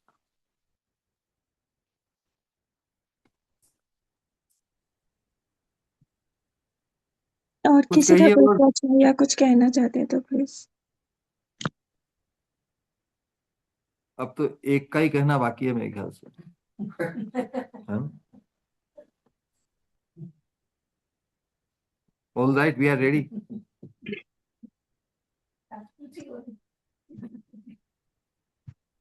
प्रणाम श्री गुरु, हरे कृष्ण। हरे कृष्णा। श्री स्वामी निमति। बहुत बहुत ही अद्भुत या मधुरतम, कुछ भी बोलूं कम ही लगता है। बस हर बार मुझे तो यही महसूस होता है कि हम में कितनी लालसा या कण मात्रा भी जागृत हुई है कि नहीं, स्वामिनी की मंजरी की इस अभिमान को, इस अभिमान का जो गहना है इसे पहनने की। पर आपकी जो लालसा है कि हमें कैसे भी करके इस इसके प्रति हमारी, बस हमें ले जाओ इस अभिमान को, बस हमें हमारे अंदर इस तरह पुष्ट कर दो कि दूसरा कुछ, कोई भी असत आवेश या कुछ बचे ही ना। जैसे कोई आ, हमेशा यूं लगता है जैसे, मतलब अगर कोई पेरेंट्स या कोई माँ अपने बच्चे को कुछ अच्छा देने के लिए कैसे भी करके कोशिश करती है, कभी डांट कर तो कभी अलग अलग तरीके से उसे, कि उसका बस भला हो जाए। जो मानो वैसे आप हर तरह से यही कोशिश करते हो कि हमारे जो सही मायनों में जिसके लिए ये जीवन है वो वो हमें प्राप्त हो जाए। जैसे कि आज वो असद आवेश के बारे में कि हम जिसका अभिमान रखेंगे, कैसे न कैसे उसी की स्मृति, वो एहसास कभी ना कभी तो हृदय में जागृत होएगा ही।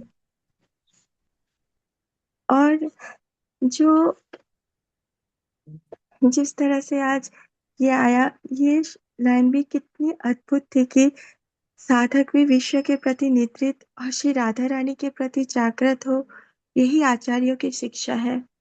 आचार्यों की शिक्षा जो शास्त्र में दी हुई है, बिल्कुल बिल्कुल ये है, पर इस शिक्षा को सही मायनों में हम तक पहुंचाते आप हो, कि वरना ये सही मायनों में सिर्फ रीड करके एक इंफॉर्मेशन ही रह जाती, पर इसे किस तरीके से जीवन में अपना के इसका सही मायने में अभिमान को किस तरह से पुष्ट किया जा सकता है, उसकी अनुभूति आप अपनी अनुभूति से मानो करवाते हो।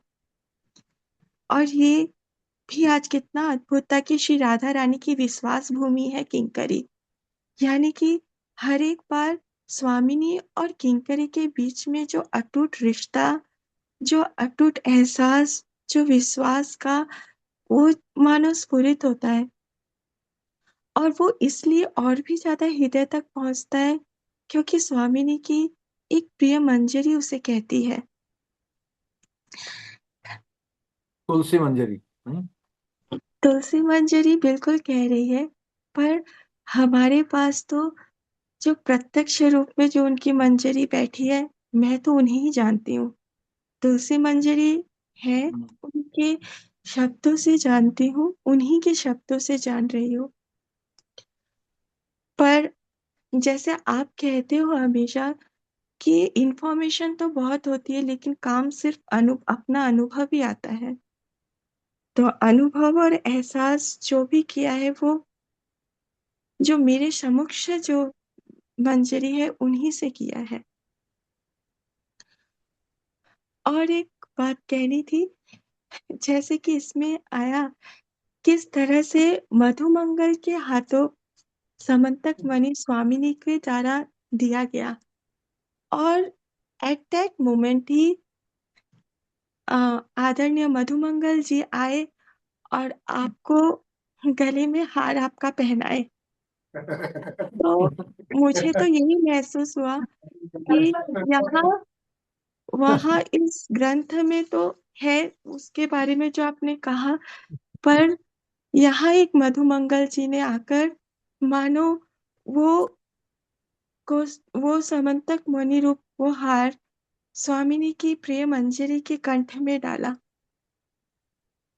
जिस तरीके से मानो ये सारे फूलों को जो मैं देख रही थी, तो बस ऐसा लग रहा था ये हर फूल अभी आकर मानो मानो उनकी जो पूर्णता प्राप्त की है, जब वो आपके कंठ में यूं आपसे लग के है।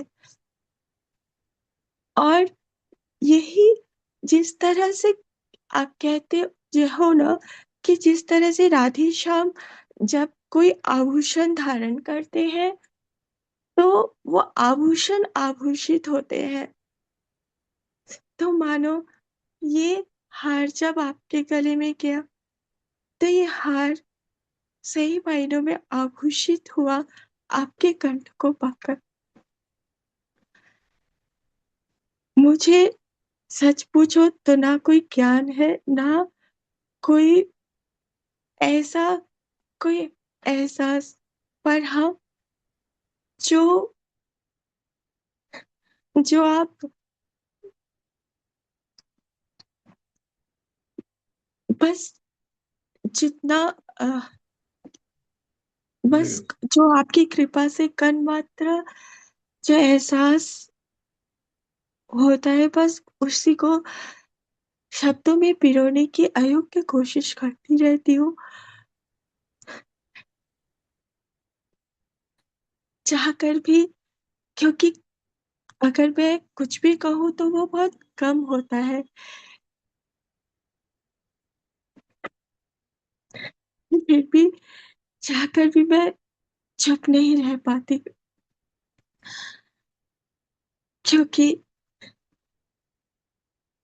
अगर क्योंकि ये मानो यूं लगता है कि ये वाणी या फिर जो शब्द है जिनके लिए है, बस उन्हीं के उन्हीं के सामने ये उनके सामने ये प्रकाशित जितना भी होना है होनी चाहिए। धन्यवाद शब्द इस नेवर एवर सफिशिएंट जो भी सौभाग्य आप हमें दे रहे हो, या जिस अभिमान से जो गुमान हमें देना चाहते हो और जिस अभिमान को हमें देना चाहते हो, उसके लिए हर शब्द ही कम पड़ते हैं। पर फिर भी हर एक बात के लिए आपका कोटि कोटि धन्यवाद श्री गुरु। प्रणाम। हरे कृष्ण। हरे कृष्णा।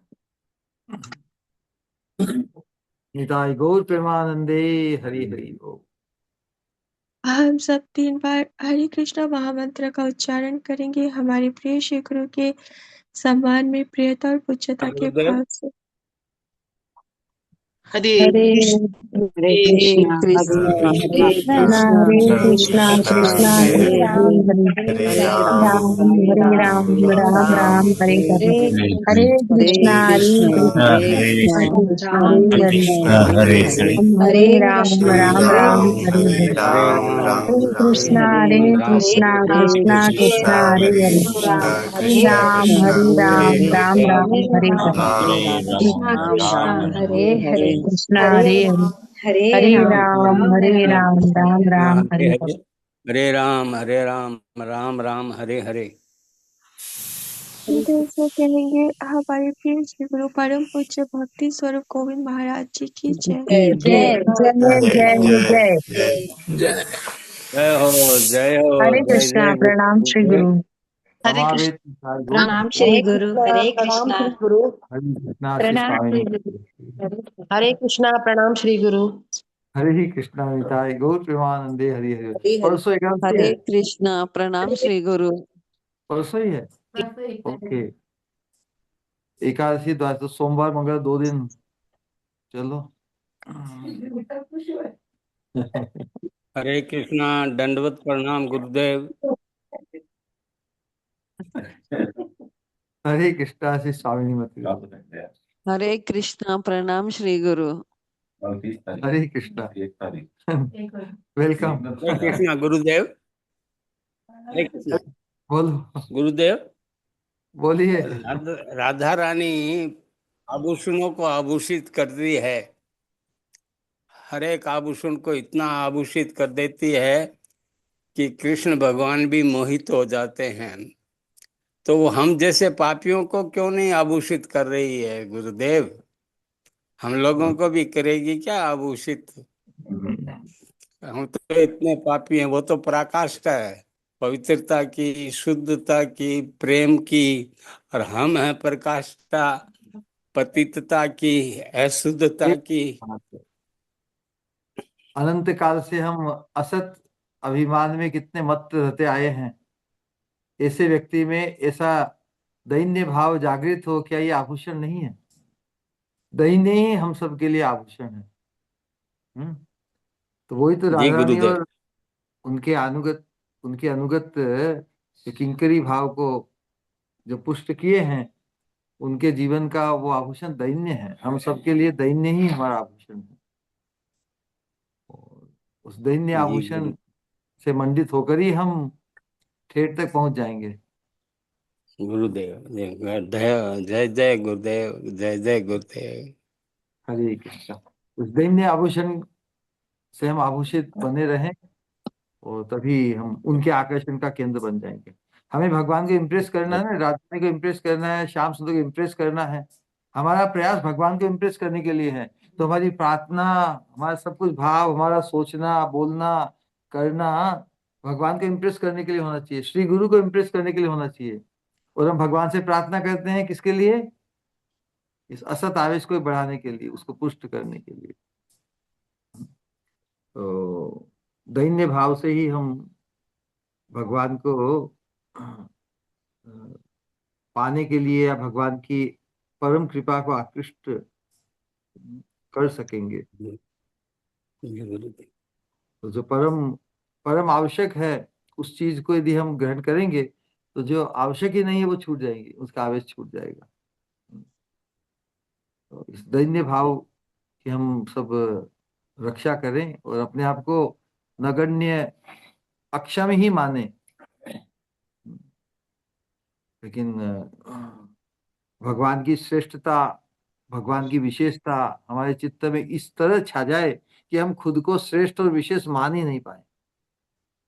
कोई कितना ही हमें श्रेष्ठ कहे, कितना ही विशेष कहे, हैं? लेकिन हमारे चित्त में जो परम श्रेष्ठ परम विशेष है, श्री राधा कृष्ण श्याम सुंदर युगल, और किस प्रकार राधा रानी भी परम विशेष, श्याम सुंदर के लिए भी कितनी और विशेष है। तो हम तो उन उन परम विशेष स्वामिनी की किंकरी होने का ख्वाब देख रहे हैं। तो उसके लिए मिनिमम जो रिक्वायरमेंट है कि हम, और इंडिस्पेंसिबल है, कंपलसरी है, मैंडेटरी है कि हम इस दैन्य रूपी आभूषण से आभूषित बने रहे। That will do it. Hare Krishna. क्षमा गणी, क्षमा गणी, जय हो क्षमा गणी गुरुदेव। हरे कृष्ण। विदाई गौर प्रेमानंदे। हरे कृष्ण। हरि बोल।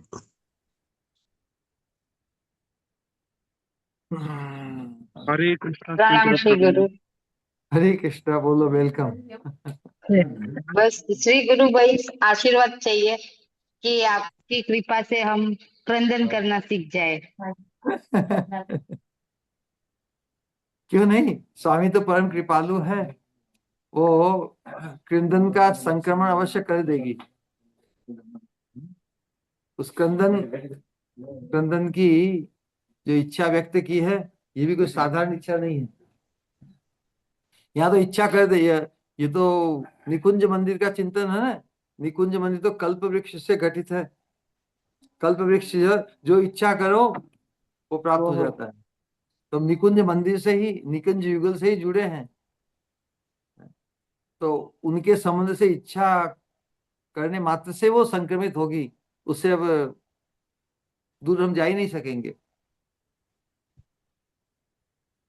तो इसी सौभाग्य को हम, इसी सौभाग्य की, अपने सौभाग्य रक्षा करें कि अब हम उस निकुंज युगल की ये जो लीला की जो परिधि है उसी से संलग्न बने रहें। इसी के इर्द गिर्द घूमेंगे तो कभी ना कभी ओपनिंग मिलेगी, हम उससे प्रवेश कर जाएंगे। योग माया की, योग माया ओपनिंग देती है कभी कभी। आ जाओ किस विशेष मुहूर्त पर, बस सतत बने रहना पड़ेगा उधर ही। We have to be ready all time fully. और फिर कब ओपनिंग हो जाए कुछ कहा नहीं जाए, लेकिन जो सतत वहां पे बना रहेगा, सूनर और लेटर उसको प्रवेश मिलने वाला ही है। इसमें संशय नहीं आना चाहिए। जब हमारी एकांतिक वही आकांक्षा रह गई तो फिर दूसरी तरफ मन जाएगा ही नहीं, भटकेगा ही नहीं। तो फिर योग माया भी कहेगी अब ये कहीं नहीं जाएगी, इसको अंदर ही आने दो। हरे कृष्ण। निताई गौर प्रेमानंदे। Hari Hari. Hare Hare Krishna. All right then.